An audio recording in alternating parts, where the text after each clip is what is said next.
सच हक ते इंसाफ की आवाज़ number 1 south Asian news talk radio 1550 AM band ते प्रोग्राम दिलों की सांझ कुलदीप सिंह नाल सुन रहे हो। जिथे प्रोग्राम 1550 AM बैंड ते सुनिया जा रहा है, इंटरनेट के राही दुनिया के कोने कोने च ही प्रोग्राम www.krpiradio.com ते इन्हां प्रोग्रामां नूं तुसीं सुन सकते हो। ते अज यतन चल रहा है कि तुहानूं सचखंड दरबार साहब अमृतसर साहब लैके चलीए, जिथे श्रोमणी गुरुद्वारा प्रबंधक कमेटी है जिहड़ी कोई भी कारज ने गुरुद्वारियां दी सेवा संभाल प्रबंधकी ढांचा गोलक किथे किथे लाउणी है, क्योंकि प्रबंधक कमेटी है, ये सारे काम ने जिहड़े उत्थे ही हुंदे आ ते नाल दे नाल बड़ी वड्डी तादाद दे विच मुलाजम ने उत्थे। जथेदार सिंह साहिबान ज्ञानी हरप्रीत सिंह जी वो भी श्रोमणी गुरुद्वारा प्रबंधक कमेटी के मुलाजम ने। माफ करना, कई बार असी भुलेखे ना कह छड़दे आ कि सुप्रीम पावर है जिहड़ा उहदा हुक्म आ गया वो अकाल पुरख का हुक्म है। ये बड़ा वड्डा डर ते भुलेखा से कौम दे विच पाया गया। No, he is employee of Shiromani Gurdwara Prabandhak committee, जिथों गड्डियां मिलदियां ने, जिथों उन्हों गनमैन मिलते ने, जिथों रिहायश मिलती है, जिथों उहदी रोजी रोटी चलती है, ते बाहरों लिफाफे मिलते ने श्रोमणी कमेटी का मुलाजम होने करके। पर अजकल पिछले हफ्ते डॉक्टर बलकार सिंह नाल गलबात कीती सी, मैनूं बहुत वधिया लगा। सिख पंथ जोड़दा तोड़दा नहीं, बकायदा सारियां लई रस्ता खुला है। भावें को खतरी आ जाए, ब्राह्मण आ जाए, शूदर आ जाए, वैस आ जाए। गुरु साहब की जिहड़ी सोच सी ना, बहुत वड्डी ते बड़ी गहरी सोच सी, जिस करके उन्होंने गुरु साहिबान ने हरेक लिए रस्ता खुला रखे है। साडे शहर Richmond they which number 5 road है जिन्हों होली रोड कहते हैं। मैं नाम नहीं लेना किसी धर्म का, पर उत्थे हर धर्म के मंदिर है, मस्जिद है, चर्च ने, गुरुद्वारा है, सारा कुछ है। मेरा सुभाव है थोड़ा जिहा खोज करन दा। मैं एक बार किसी धार्मिक स्थान पर गया, मैं कहा जी मैं अंदर जाके देखना है। कहते जी तुसीं नहीं जा सकते। मैं कहा क्यों?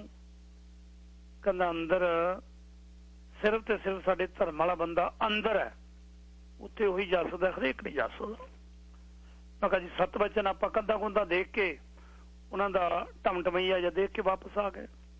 पर साडे बापू ने सारिआं नूं कह दित्ता है कि आ जाओ, आ लंगर है, ना तो असीं ये देखना हिंदू कौन है, ना ये देखना मुसलमान कौन है, ना ये देखना ईसाई किहड़ा है, ना ये देखना बौद्धी किहड़ा है।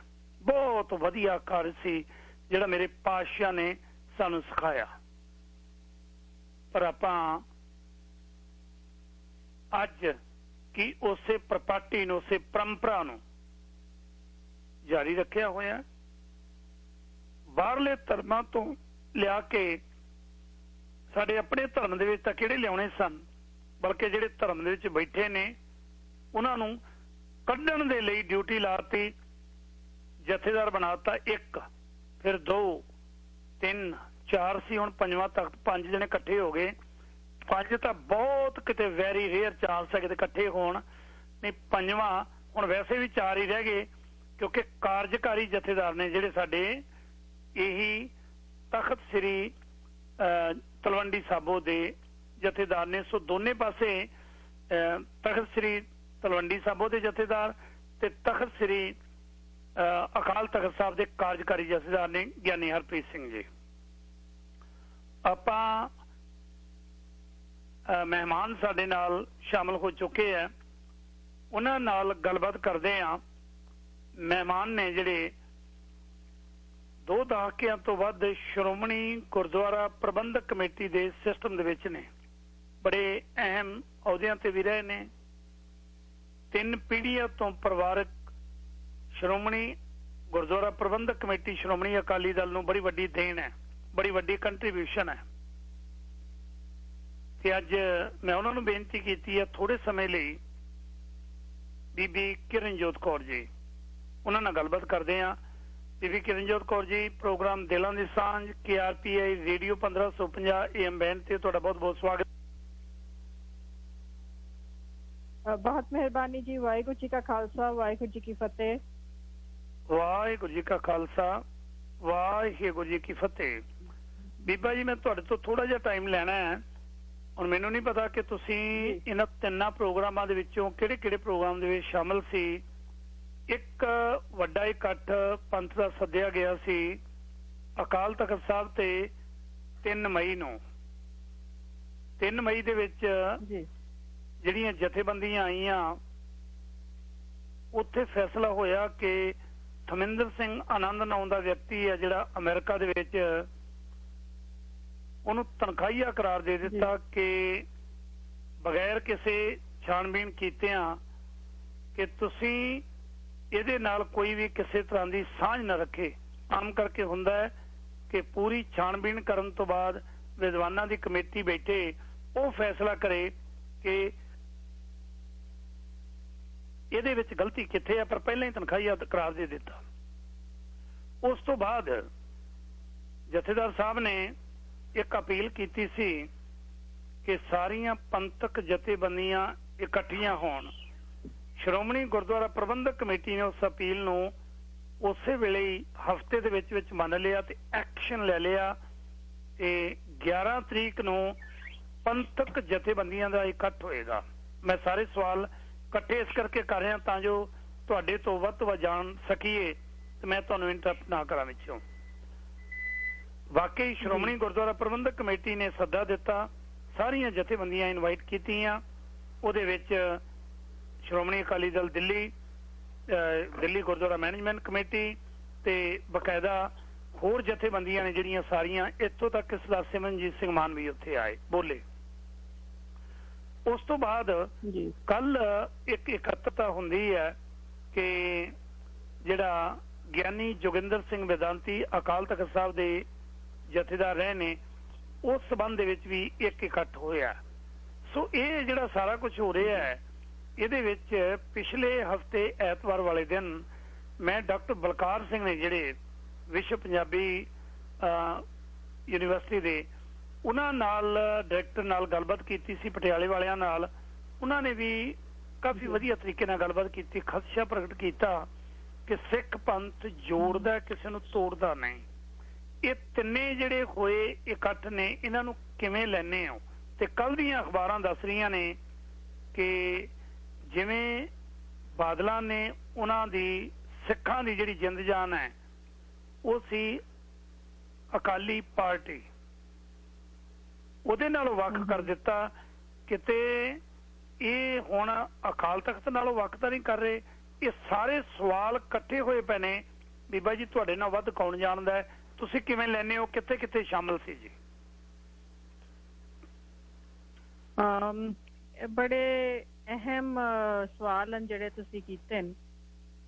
ਤੇ ਮੈਂ ਜਿਹੜੀ 3 ਮਈ ਨੂੰ ਜਿਹੜੀ ਮੀਟਿੰਗ ਹੋਈ ਹੈ, ਜਿਹਦੇ ਵਿੱਚ ਸਰਦਾਰ ਥਮਿੰਦਰ ਸਿੰਘ ਆਨੰਦ ਨੂੰ ਤਨਖਾਹੀਆ ਕਰਾਰ ਦਿੱਤਾ ਗਿਆ ਸੀ, ਮੈਂ ਉਸ ਮੀਟਿੰਗ ਵਿੱਚ ਸ਼ਾਮਿਲ ਸਾਂ। ਤੇ ਉਸ ਤੋਂ ਬਾਅਦ ਜਿਹੜੀ ਪੰਥਕ ਜਥੇਬੰਦੀਆਂ ਦੀ ਸ਼੍ਰੋਮਣੀ ਕਮੇਟੀ ਵੱਲੋਂ ਮੀਟਿੰਗ ਬਣਾਈ ਗਈ ਹੈ, ਮੈਂ ਕਿਸੇ ਕਾਰਨ ਉਹਦੇ 'ਚ ਹਾਜ਼ਰ ਨਹੀਂ ਹੋ ਸਕੀ। ਪਰ ਜਥੇਦਾਰ ਵੇਦਾਂਤੀ ਜੀ ਦੇ ਵਰੀਨੇ ਦਾ ਜਿਹੜਾ ਪਾਠ ਦਾ ਭੋਗ ਪਾ ਕੇ ਤੇ ਜਿਹੜਾ ਪ੍ਰੋਗਰਾਮ ਕੀਤਾ ਗਿਆ, ਮੈਂ ਉਹਦੇ ਵਿੱਚ ਵੀ ਸ਼ਾਮਿਲ ਸੀ। ਸੋ ਸਵਾਲ ਜਿਹੜੇ ਹੈਗੇ ਨੇ ਤੁਹਾਡੇ, ਸਵਾਲ ਵੱਖੋ ਵੱਖ ਹਨ। ਜਿਹੜੀ ਪਹਿਲਾਂ ਅਕਾਲ ਤਖਤ ਸਾਹਿਬ ਦੀ ਗੱਲਬਾਤ ਕਰੀਏ, ਜਿਹੜਾ 3 ਤਰੀਕ ਨੂੰ ਫੈਸਲਾ ਆਇਆ ਜੀ। ਜੀ ਮੈਂ ਉਹਦੇ ਬਾਰੇ ਗੱਲ ਕਰਦੀ ਹਾਂ ਕਿ ਦੇਖੋ, ਅਕਾਲ ਤਖਤ ਸਾਹਿਬ ਤੋਂ ਪਹਿਲੇ ਇੱਕ ਫੈਸਲਾ ਹੋ ਚੁੱਕਿਆ ਹੈ ਕਿ ਗੁਰੂ ਗ੍ਰੰਥ ਸਾਹਿਬ ਦੀ ਛਪਾਈ ਸ਼੍ਰੋਮਣੀ ਕਮੇਟੀ ਤੋਂ ਇਲਾਵਾ ਕੋਈ ਹੋਰ ਨਾ ਕਰੇ। ਔਰ ਇਹਦੇ ਵਿੱਚ ਇਹ ਵੀ ਨਾਲ ਕਿਹਾ ਗਿਆ ਕਿ ਜਿਹਨੂੰ ਸ਼੍ਰੋਮਣੀ ਕਮੇਟੀ ਪ੍ਰਵਾਨਗੀ ਦੇਵੇ ਉਹ ਛਪਾਈ ਕਰ ਸਕਦਾ ਹੈ। ਪਰ ਜਿਸ ਤਰ੍ਹਾਂ ਸਾਹਿਬ ਹਰਮਿੰਦਰ ਸਿੰਘ ਅਮਰਨੰਦ ਵੱਲੋਂ ਆਪਣੇ ਪੱਧਰ ਦੇ ਉੱਪਰ ਹੀ ਗੁਰੂ ਗ੍ਰੰਥ ਸਾਹਿਬ ਦੀ ਛਪਾਈ ਕਰਕੇ ਤੇ ਫਿਰ ਵੰਡਿਆ ਗਿਆ ਜਾਂ ਆਪਣਾ ਵੈਬਸਾਈਟ ਤੇ ਉਹਨਾਂ ਨੇ ਅਪਲੋਡ ਕੀਤਾ, ਇਹ ਗੱਲ ਤਾਂ ਗਲਤ ਹੈ। ਕਿਉਂਕਿ ਇਸ ਤਰ੍ਹਾਂ ਤਾਂ ਦੇਖੋ ਜੇ ਕੀ ਉਹਨਾਂ ਨੇ ਛਾਪਿਆ ਉਹ ਸਹੀ ਗਲਤ ਬਾਤ ਦੀ ਗੱਲ ਹੈ। ਪਹਿਲੀ ਗੱਲ ਤਾਂ ਇਹ ਹੈ ਕਿ ਜਦੋਂ ਗੁਰੂ ਗ੍ਰੰਥ ਸਾਹਿਬ ਦੀ ਬੀੜ ਦੀ ਛਪਾਈ ਕਰਨੀ ਹੈ ਤੇ ਉਹਦੇ ਵਿੱਚ ਤੁਹਾਨੂੰ ਤਬਦੀਲੀਆਂ ਕਰਨ ਦਾ ਹੱਕ ਕਿਹਨੇ ਦਿੱਤਾ? ਇਸ ਤਰ੍ਹਾਂ ਤਾਂ ਅੱਜ ਇੱਕ ਵਿਅਕਤੀ ਉੱਠਿਆ, ਕੱਲ ਕੌਮ 'ਚ ਦੂਜਾ ਉੱਠੇਗਾ ਕਿ ਵੀ ਮੈਂ ਬੜਾ ਵੱਡਾ ਵਿਦਵਾਨ ਹਾਂ। ਕਿਉਂਕਿ ਗੁਰਬਾਣੀ ਦੀ ਜਿਹੜੀ ਸਮਝ ਹੈ, ਜਿਹੜਾ ਇਹਨੂੰ ਪੜ੍ਹਨ ਦੀ ਸਮਝਣ ਦੀ ਗੱਲ ਹੈ, ਉਹ ਤਾਂ ਅਸੀਂ ਸਾਰੇ ਲੱਗੇ ਰਹਿੰਦੇ ਆ। ਕਿਸੇ ਦਾ ਕੋਈ ਪੱਧਰ ਮਾਨਸਿਕ ਔਰ ਧਾਰਮਿਕ ਹੁੰਦਾ ਹੈ, ਕਿਸੇ ਦਾ ਕੁਝ ਹੁੰਦਾ ਹੈ। ਹਰ ਕੋਈ ਆਪਣੀ ਸੋਚ ਔਰ ਆਪਣੀ ਜਿਹੜਾ ਉਹਦਾ ਸਪਿਰਿਚੁਅਲ ਲੈਵਲ ਹੁੰਦਾ ਉਹਦੇ ਅਨੁਸਾਰ ਸਮਝਦਾ ਹੈ। ਤਾਂ ਅਸੀਂ ਕਿਸੇ ਦੀ ਵੀ ਇੰਟਰਪ੍ਰੀਟੇਸ਼ਨ ਨੂੰ ਜਾਂ ਕਿਸੇ ਦੀ ਵੀ ਦੇ ਸੁਝਾਅ ਨੂੰ ਇੱਕ ਫਾਈਨਲ ਨਹੀਂ ਲੈ ਸਕਦੇ। ਇਸ ਲਈ ਕਿਸੇ ਵਿਅਕਤੀ ਵਿਸ਼ੇਸ਼ ਨੂੰ ਕੋਈ ਵੀ ਹੋਵੇ, ਭਾਵੇਂ ਕੋਈ ਵੀ ਕਿਉਂ ਨਾ ਹੋਵੇ, ਉਹਨੂੰ ਇਹ ਅਧਿਕਾਰ ਨਹੀਂ ਹੈ ਕਿ ਉਹ ਗੁਰੂ ਗ੍ਰੰਥ ਸਾਹਿਬ ਦੇ ਬਾਣੀ ਦੇ ਵਿੱਚ ਕਿਸੇ ਕਿਸਮ ਦੀ ਤਬਦੀਲੀ ਕਰੇ ਬਗੈਰ ਕਿਸੇ ਪੰਥਕ ਸਹਿਮਤੀ ਦੇ। ਹੁਣ ਉਸ ਤੋਂ ਬਾਅਦ ਪਰ ਜਿਸ ਤਰੀਕੇ ਦੀ 3 ਤਰੀਕ ਕਾਰਵਾਈ ਹੋਈ ਹੈ, ਮੈਨੂੰ ਨਿੱਜੀ ਤੌਰ ਤੇ ਲੱਗਦਾ ਹੈ ਉਹਦੇ ਵਿੱਚ ਇੱਕ ਪੱਖ ਅਜਿਹਾ ਸੀ ਜਿਹਦੀ ਸੁਣਵਾਈ ਨਹੀਂ ਹੋਈ। ਔਰ ਇਹ ਗੁਰੂ ਗ੍ਰੰਥ ਸਾਹਿਬ ਦਾ ਮਸਲਾ ਅਜਿਹਾ ਹੈ ਜਿਹਦੇ ਵਿੱਚ ਸਿੱਖਾਂ ਦੇ ਵਿੱਚ ਧੜੇਬੰਦੀ ਦਾ ਮਤਲਬ ਕੋਈ ਨਹੀਂ। ਬੇਸ਼ੱਕ ਸਾਡੀ ਸਮਝਣ ਦੀ ਸਮਰੱਥਾ ਵੱਖਰੀ ਵੱਖਰੀ ਹੋਵੇ, ਬੇਸ਼ੱਕ ਸਾਡੀ ਵਿਆਖਿਆ ਵੱਖਰੀ ਵੱਖਰੀ ਹੋਵੇ, ਪਰ ਜਦੋਂ ਅਸੀਂ ਸਾਰੇ ਹੀ ਗੁਰੂ ਗ੍ਰੰਥ ਸਾਹਿਬ ਨੂੰ ਗੁਰੂ ਮੰਨ ਰਹੇ ਹਾਂ ਤੇ ਇਹ ਹਰ ਇੱਕ ਦਾ ਹੱਕ ਬਣਦਾ ਹੈ ਕਿ ਉਹਦੀ ਗੱਲ ਸੁਣੀ ਜਾਵੇ। ਔਰ ਜਿਹੜੇ ਕਈ ਉੱਥੇ ਹਾਜ਼ਰ ਸੀ, ਹੁਣ ਜਿਸ ਤਰ੍ਹਾਂ ਮਿਸਾਲ ਦੇ ਤੌਰ ਤੇ ਅਸੀਂ ਜਿਹੜੇ ਸ਼੍ਰੋਮਣੀ ਕਮੇਟੀ ਮੈਂਬਰ ਹਾਜ਼ਰ ਸੀ, ਸਾਨੂੰ ਵੀ ਕਿਸੇ ਨੂੰ ਬੋਲਣ ਦਾ ਮੌਕਾ ਨਹੀਂ ਦਿੱਤਾ ਗਿਆ ਔਰ ਸਾਨੂੰ ਇਹ ਕਿਹਾ ਗਿਆ ਕਿ ਸ਼੍ਰੋਮਣੀ ਕਮੇਟੀ ਮੈਂਬਰ ਇਸ ਮੀਟਿੰਗ ਵਿੱਚ ਨਹੀਂ ਬੋਲਣਗੇ, ਜਿਹੜੀਆਂ ਅਸੀਂ ਬਾਹਰੋਂ ਪੰਥਕ ਜਥੇਬੰਦੀਆਂ ਬੁਲਾਈਆਂ ਉਹ ਬੋਲਣਗੇ। ਪਰ ਮੇਰਾ ਇੱਕ ਸਵਾਲ ਹੈ ਕਿ ਵੀ ਤੁਸੀਂ ਅਗਰ ਸੰਤਾਂ ਨੂੰ, ਸੰਤ ਸਮਾਜ ਦੇ ਜਿਹੜੇ ਹੈਗੇ ਵਿਅਕਤੀ ਹਨ ਜਾਂ ਤੁਸੀਂ ਜਿਹੜੇ ਹੋਰ ਪੰਥਕ ਸੰਸਥਾਵਾਂ ਹੈਗੀਆਂ ਉਹਨਾਂ ਦੇ ਵਿਅਕਤੀ ਹਨ, ਅਗਰ ਉਹਨਾਂ ਨੂੰ ਬੁਲਾ ਸਕਦੇ ਹੋ ਤੇ ਸ਼੍ਰੋਮਣੀ ਕਮੇਟੀ ਮੈਂਬਰ ਵੀ ਤਾਂ ਸਿੱਖ ਇਲੈਕਟੋਰੇਟ ਉਹਨਾਂ ਨੂੰ ਚੁਣਦਾ ਹੈ ਨਾ। ਅਸੀਂ ਵੀ ਤਾਂ ਇੱਕ ਸਿੱਖਾਂ ਦੇ ਨੁਮਾਇੰਦੇ ਹੀ ਹਾਂ ਜਿਹੜੇ ਅਸੀਂ ਚੁਣ ਕੇ ਆਏ ਹਾਂ। ਤਾਂ ਸਾਡੀ ਆਵਾਜ਼ ਵੀ ਸੁਣੀ ਜਾਣੀ ਚਾਹੀਦੀ ਸੀ। ਇਹ ਕਹਿਣਾ ਕਿ ਟਾਈਮ ਘੱਟ ਹੈ, ਇਹ ਮਸਲੇ ਦੇ ਉੱਪਰ ਮੈਨੂੰ ਲੱਗਦਾ ਹੈ ਕਿ ਇਹ ਕੋਈ ਦਲੀਲ ਨਹੀਂ ਹੈ, ਕਿਉਂਕਿ ਇਹੋ ਜਿਹੀ ਸੰਜੀਦਾ ਮਸਲੇ ਦੇ ਉੱਪਰ ਤਾਂ ਜੇ 2 ਦਿਨ ਵੀ ਬਹਿਣਾ ਪਵੇ, 3 ਦਿਨ ਵੀ ਬਹਿਣਾ ਪਵੇ। ਅੱਗੇ ਵੀ ਤਾਂ ਅਕਾਲ ਤਖਤ ਸਾਹਿਬ ਤੇ ਜਿਹੜੇ ਪੁਰਾਣੇ ਸਮੇਂ ਦੇ ਵਿੱਚ ਪੰਥਕ ਵਿਚਾਰ ਹੁੰਦੇ ਸੀ, ਉਹ ਇਹ 2 ਘੰਟੇ 'ਚ ਥੋੜੀ ਮੀਟਿੰਗ ਖਤਮ ਹੋ ਜਾਂਦੀ ਸੀ। 2-2 3-3 ਦਿਨ ਰਹਿ ਕੇ ਉੱਥੇ ਵਿਚਾਰਾਂ ਹੁੰਦੀਆਂ ਸੀ, ਫਿਰ ਕਿਸੇ ਨਾ ਕਿਸੇ ਗੁਰਮਤੇ ਤੇ ਪਹੁੰਚਿਆ ਜਾਂਦਾ ਸੀ ਤੇ ਸਾਰਿਆਂ ਦੀ ਸੁਣਵਾਈ ਹੋਣੀ ਚਾਹੀਦੀ ਸੀ। ਤੇ ਉਸ ਤੋਂ ਬਾਅਦ ਜੋ ਫੈਸਲਾ ਹੋ ਗਿਆ, ਮੈਂ ਉਸ ਫੈਸਲੇ ਦੇ ਉੱਪਰ ਕਮੈਂਟ ਨਹੀਂ ਕਰਨਾ ਚਾਹੁੰਦੀ। ਪਰ ਇਹ ਗੱਲ ਜ਼ਰੂਰ ਹੈ ਕਿ ਕਿਸੇ ਨੂੰ ਵੀ ਜਿਹੜੇ ਮੁੱਦਾ ਸਾਹਮਣੇ ਆਇਆ ਉਸ ਮੁੱਦੇ ਦੇ ਸਾਰੇ ਪੱਖਾਂ ਨੂੰ ਵਿਚਾਰਨ ਵਾਸਤੇ ਸਾਨੂੰ ਲੋਕਾਂ ਵਿੱਚ ਜਾਣ ਦੀ ਜ਼ਰੂਰਤ ਨਹੀਂ। ਮੈਂ ਕਿਉਂਕਿ ਸਾਰੇ ਸਿੱਖ ਮੈਨੂੰ ਲੱਗਦਾ ਹੈ ਗੁਰੂ ਗ੍ਰੰਥ ਸਾਹਿਬ ਤੋਂ ਪਾਠ ਵੀ ਨਹੀਂ ਕਰ ਸਕਦੇ, ਜਿਨ੍ਹਾਂ ਨੂੰ ਸਮਝ ਹੀ ਨਹੀਂ, ਜਿਨ੍ਹਾਂ ਦਾ ਇੱਕ ਹਿੱਤਰ ਹੀ ਨਹੀਂ, ਅਸੀਂ ਹਾਰੀ ਸਾਰੀ ਦੇ ਕੋਲੋਂ ਇਹਦੀ ਰਾਏ ਨਹੀਂ ਲੈ ਸਕਦੇ। ਜਿਨ੍ਹਾਂ ਨੇ ਵਿਆਖਿਆ, ਜਿਨ੍ਹਾਂ ਨੇ ਸੰਥਿਆ ਲਈ ਹੋਈ ਹੈ, ਜਿਨ੍ਹਾਂ ਨੇ ਗੁਰਬਾਣੀ ਦੀ ਵਿਆਖਿਆ ਸਮਝੀ ਹੋਈ ਹੈ, ਕੀਤੀ ਹੋਈ ਹੈ, ਜਿਨ੍ਹਾਂ ਨੂੰ ਬਾਣੀ ਦੀ ਸਮਝ ਹੈ, ਉਹ ਤਾਂ ਕੋਈ ਆਪਣੀ ਰਾਏ ਦੇਣ। ਪਰ ਹਰ ਕੋਈ ਜਿਸ ਤਰ੍ਹਾਂ ਸਿੱਖਾਂ ਦੇ ਵਿੱਚ ਇੱਕ ਸ਼ੁਰੂ ਹੋ ਗਿਆ ਕੰਮ ਕਿ ਸੋਸ਼ਲ ਮੀਡੀਆ ਤੇ ਗੱਲ ਲੈ ਜਾਓ, ਬਸ ਉਹਦੇ ਉੱਪਰ ਪ੍ਰੈਸ਼ਰ ਪਾ ਕੇ ਤੇ ਇੱਕ ਜਿਹੜਾ ਵੀ ਵਿਚਾਰਧਾਰਾ ਜੀ ਬਣ ਜਾਂਦੀ ਹੈ ਉਹਦਾ ਪ੍ਰੈਸ਼ਰ ਪਾ ਦਿਓ। ਮੈਂ ਸਮਝਦੀ ਹਾਂ ਕਿ ਗੁਰੂ ਗ੍ਰੰਥ ਸਾਹਿਬ ਦੇ ਮਸਲੇ ਦੇ ਵਿੱਚ ਜਿਹਦੇ ਲਗਾ ਮਾਤਰਾ ਦੀ ਤਬਦੀਲੀ ਦੀ ਗੱਲ ਆਏ, ਇਹ ਇਸ ਤਰ੍ਹਾਂ ਨਹੀਂ ਇਹ ਮਸਲੇ ਹੱਲ ਹੁੰਦੇ। ਇਹ ਹਮੇਸ਼ਾ 4 ਦੀਵਾਰੀ ਦੇ ਅੰਦਰ ਬੈਠ ਕੇ ਸੰਜੀਦਗੀ ਦੇ ਨਾਲ ਹਰ ਇੱਕ ਦੇ ਵਿਚਾਰ ਸੁਣ ਕੇ ਇਹ ਮਸਲੇ ਹੱਲ ਹੋ ਸਕਦੇ ਨੇ ਔਰ ਕਰਨੇ ਚਾਹੀਦੇ ਵੀ ਹਨ। ਜੀ ਬੀਬਾ ਜੀ, ਬਹੁਤ ਪਹਿਲੀ ਗੱਲ ਤਾਂ ਜਿਹੜਾ ਪਹਿਲਾ ਤੁਹਾਡਾ ਜਵਾਬ ਹੈ ਬਹੁਤ ਵਧੀਆ ਤਰੀਕੇ ਨਾਲ ਸਿੱਖਿਆ ਹੈ ਕਿ ਇਹ ਸੰਜੀਦਾ ਮਸਲੇ ਨੇ। ਨੁਮਾਇੰਦਾ ਜਮਾਤ ਹੈ, ਸ਼੍ਰੋਮਣੀ ਗੁਰਦੁਆਰਾ ਪ੍ਰਬੰਧਕ ਕਮੇਟੀ ਦੇ ਮੈਂਬਰ ਨੇ ਜਿਹੜੇ ਜਥੇਬੰਦੀਆਂ ਦੇ ਮੈਂਬਰ ਬੁਲਾਏ ਨੇ 90% ਬੀਬਾ ਜੀ ਮੈਂ ਦਾਅਵੇ ਨਾਲ ਕਹਿ ਸਕਦਾ ਜਿਹੜੇ ਉੱਥੇ ਸੰਤ ਮਹਾਂਪੁਰਸ਼ ਸੋ ਕਾਲ ਸੰਪਰਦਾਵਾਂ ਦੇ ਬੰਦੇ ਬੁਲਾਏ ਸੀ ਉਹ ਤਾਂ ਸਿੱਖ ਰਹਿਤ ਮਰਿਆਦਾ ਜਿਹੜੀ ਪ੍ਰਵਾਨਿਤ ਹੈ ਪੰਥ ਵੱਲੋਂ ਉਹਨੂੰ ਤਾਂ ਮੰਨਦੇ ਹੀ ਨਹੀਂ। ਉਹ ਤਾਂ ਮਰੇ ਹੋਏ ਬੰਦਿਆਂ ਨੂੰ ਆਪਣਾ ਪੂਰਨ ਮਹਾਂਪੁਰਸ਼ ਮੰਨਦੇ ਆ। ਉਹ ਬੰਦੇ ਪੰਥ ਦਾ ਫੈਸਲਾ ਕਿਹੋ ਜਿਹਾ ਕਰ ਸਕਦੇ ਆ? Number 1। Number 2, doctor Balkar Singh ਜਿਹੜੇ ਵਿਆਕਰਣ ਦੇ ਬੜੇ ਐਕਸਪਰਟ ਨੇ, ਤੁਹਾਨੂੰ ਪਤਾ ਹੈ ਉਹਨਾਂ ਦੀਆਂ ਕਿਤਾਬਾਂ ਗੁਰਬਾਣੀ ਸਮੀਖਿਆ ਬੜਾ ਕੁਝ ਲਿਖਿਆ ਹੈ। ਉਹ ਕਹਿੰਦੇ ਵੀ ਇਹ ਸ਼ਰਧਾ ਦਾ ਵਿਸ਼ਾ ਨਹੀਂ, ਇਹ ਅਕਾਦਮਿਕ ਵਿਸ਼ਾ ਹੈ। ਵਿਦਵਾਨਾਂ ਨੂੰ ਬਿਠਾ ਕੇ ਉਹਦੀ ਗੱਲਬਾਤ ਕਰਨੀ ਚਾਹੀਦੀ ਸੀ। ਠੀਕ ਹੈ, ਧਰਮਿੰਦਰ ਸਿੰਘ ਆਨੰਦ ਨੇ ਗਲਤੀ ਕੀਤੀ, ਉਹਨੂੰ ਬੁਲਾ ਕੇ ਬਿਠਾਓ ਕਿ ਵੀਰ ਜੀ, ਭਾਈ ਸਾਹਿਬ, ਗੁਰੂ ਪਿਆਰਿਓ, ਇਹ ਤੁਸੀਂ ਕਿੱਥੋਂ ਕਾਰਜ ਕੀਤਾ? ਕਿਉਂਕਿ ਧਰਮਿੰਦਰ ਸਿੰਘ ਆਨੰਦ ਨਾਲ ਜਿਹੜੀ ਗੱਲਬਾਤ ਹੋਈ ਉਹ ਕਹਿੰਦਾ ਮੈਂ ਕੁਝ ਵੀ ਨਹੀਂ ਕੀਤਾ, ਇੱਕ ਵੀ ਸ਼ਬਦ ਆਪਣੇ ਵੱਲੋਂ ਨਹੀਂ ਲਿਖਿਆ।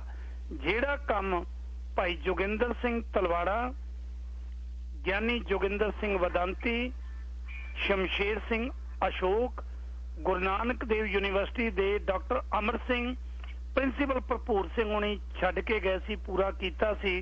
ਤੁਹਾਨੂੰ ਚੇਤੇ ਹੋਏਗਾ, ਤੁਸੀਂ ਤਾਂ ਬੜੇ ਲੰਮੇ ਸਮੇਂ ਤੇ ਹੋ, ਵੇਦਾਂਤੀ ਦੇ ਵੇਲੇ ਵੀ ਰਹੇ ਹੋ। ਵੇਦਾਂਤੀ ਜੀ ਬਕਾਇਦਾ ਪਾਠ ਭੇਦਾਂ ਦੇ ਉੱਤੇ ਕੰਮ ਕਰ ਰਹੇ ਸੀ। 1977 ਦੇ ਵਿੱਚ ਗੁਰਬਾਣੀ ਪਾਠ ਭੇਦ ਇੱਕ ਪੁਸਤਕ ਵੀ ਸ਼੍ਰੋਮਣੀ ਕਮੇਟੀ ਵੱਲੋਂ ਛਾਪੀ ਗਈ ਸੀ, ਪਰ ਉਸ ਪੁਸਤਕ ਨੂੰ ਬਾਅਦ ਦੇ ਵਿੱਚ ਸ਼੍ਰੋਮਣੀ ਕਮੇਟੀ ਨੇ ਛਾਪ ਕੇ ਸ਼੍ਰੋਮਣੀ ਕਮੇਟੀ ਨੇ ਹੀ ਬੈਨ ਕਰ ਦਿੱਤਾ। 3 ਵਿਦਵਾਨ ਉਹਦੇ ਵਿੱਚ ਸ਼ਾਮਲ ਸੀ। ਫਰਜ਼ ਤਾਂ ਇਹ ਬਣਦਾ ਸੀ ਕਿ ਬਹਿ ਕੇ ਹੋਏ 71 ਮਿਲੋ ਮੇਰੇ ਭਾਈ ਵਾਲੀ ਸਿਧਾਂਤ ਦੇ ਉੱਤੇ ਚੱਲਦੇ ਨਹੀਂ ਚੱਲੇ। ਸ਼੍ਰੋਮਣੀ ਗੁਰਦੁਆਰਾ ਪ੍ਰਬੰਧਕ ਕਮੇਟੀ ਵੱਲੋਂ ਕੀਤੇ ਹੋਏ ਕਾਰਜ ਨੂੰ ਆਪਣੀ ਵੈਬਸਾਈਟ ਤੇ ਧਰਮਿੰਦਰ ਸਿੰਘ ਨੇ ਚੜਾਇਆ। ਉਹਨੇ ਕੋਈ ਆਪਣੇ ਵੱਲੋਂ ਕੰਮ ਨਹੀਂ ਕੀਤਾ। ਨੰਬਰ 1। ਨੰਬਰ 2, ਸਵਾਲ ਕੱਲ ਮਸਲਾ ਇਹ ਵੀ ਆਇਆ ਹੈ ਕਿ ਬੀੜਾਂ ਕੁਝ ਛਾਪੀਆਂ ਗਈਆਂ ਨੇ। ਦੂਜਾ ਸਵਾਲ ਇਹ ਵੀ ਹੈ ਬੀੜਾਂ ਛਾਪੀਆਂ ਕਿਹਨੇ? ਬੀੜਾਂ ਕਹਿੰਦੇ ਜੀ ਕੁਝ ਕੁ ਬੀੜਾਂ ਸਾਡੇ ਸਰੀ ਦੇ ਵਿੱਚ ਸਰਦਾਰ ਦਮਨ ਸਿੰਘ ਮਲਕ ਉਹਨਾਂ ਨੇ ਛਾਪੀਆਂ ਨੇ। ਕੁਝ ਕੁ ਬੀੜਾਂ ਜਿਹੜੀਆਂ ਨੇ ਉਹ ਅਮਰੀਕਾ ਦੇ ਵਿੱਚ ਛਪੀਆਂ ਨੇ, ਤੇ ਜਿੱਥੇ ਬਕਾਇਦਾ ਡਾਕਟਰ ਰਾਜਵੰਤ ਸਿੰਘ ਮੇਰੇ ਨਾਲ ਪਿਛਲੇ ਦਿਨੀ ਟੀਵੀ ਪ੍ਰੋਗਰਾਮ ਤੇ ਆਇਆ ਸੀ, ਜ਼ਿਕਰ ਕਰਕੇ ਗਏ ਨੇ ਕਿ ਮੇਰੇ ਕੋਲ ਬੀੜਾਂ ਜਿਹੜੀਆਂ ਆਈਆਂ ਨੇ 100 ਤੋਂ ਵੱਧ UPS ਰਾਹੀਂ ਆਈਆਂ ਨੇ, ਤੇ UPS ਰਾਹੀਂ ਸਾਨੂੰ ਪਤਾ ਹੈ ਕਿ ਬੀੜਾਂ ਕਿਸ ਤਰੀਕੇ ਨਾਲ ਉੱਥੇ ਪਹੁੰਚੀਆਂ, ਕੌਣ ਲੈ ਕੇ ਆਏ, ਵੱਖਰਾ ਵਿਸ਼ਾ, ਮੈਂ ਉੱਧਰ ਨਹੀਂ ਜਾਣਾ ਚਾਹੁੰਦਾ। ਕਿ ਜੇ ਉਹ ਬੀੜਾਂ ਛਪੀਆਂ ਨੇ ਉੱਤੇ ਸ਼੍ਰੋਮਣੀ ਗੁਰਦੁਆਰਾ ਪ੍ਰਬੰਧਕ ਕਮੇਟੀ ਦੀ ਸਟੈਂਪ ਹੈ, ਕਰ ਲਓ। ਧਰਮਿੰਦਰ ਸਿੰਘ ਆਨੰਦ ਨੇ ਗਲਤੀ ਕੀਤੀ, ਉਹਨੂੰ ਸਜ਼ਾ ਦਿਓ।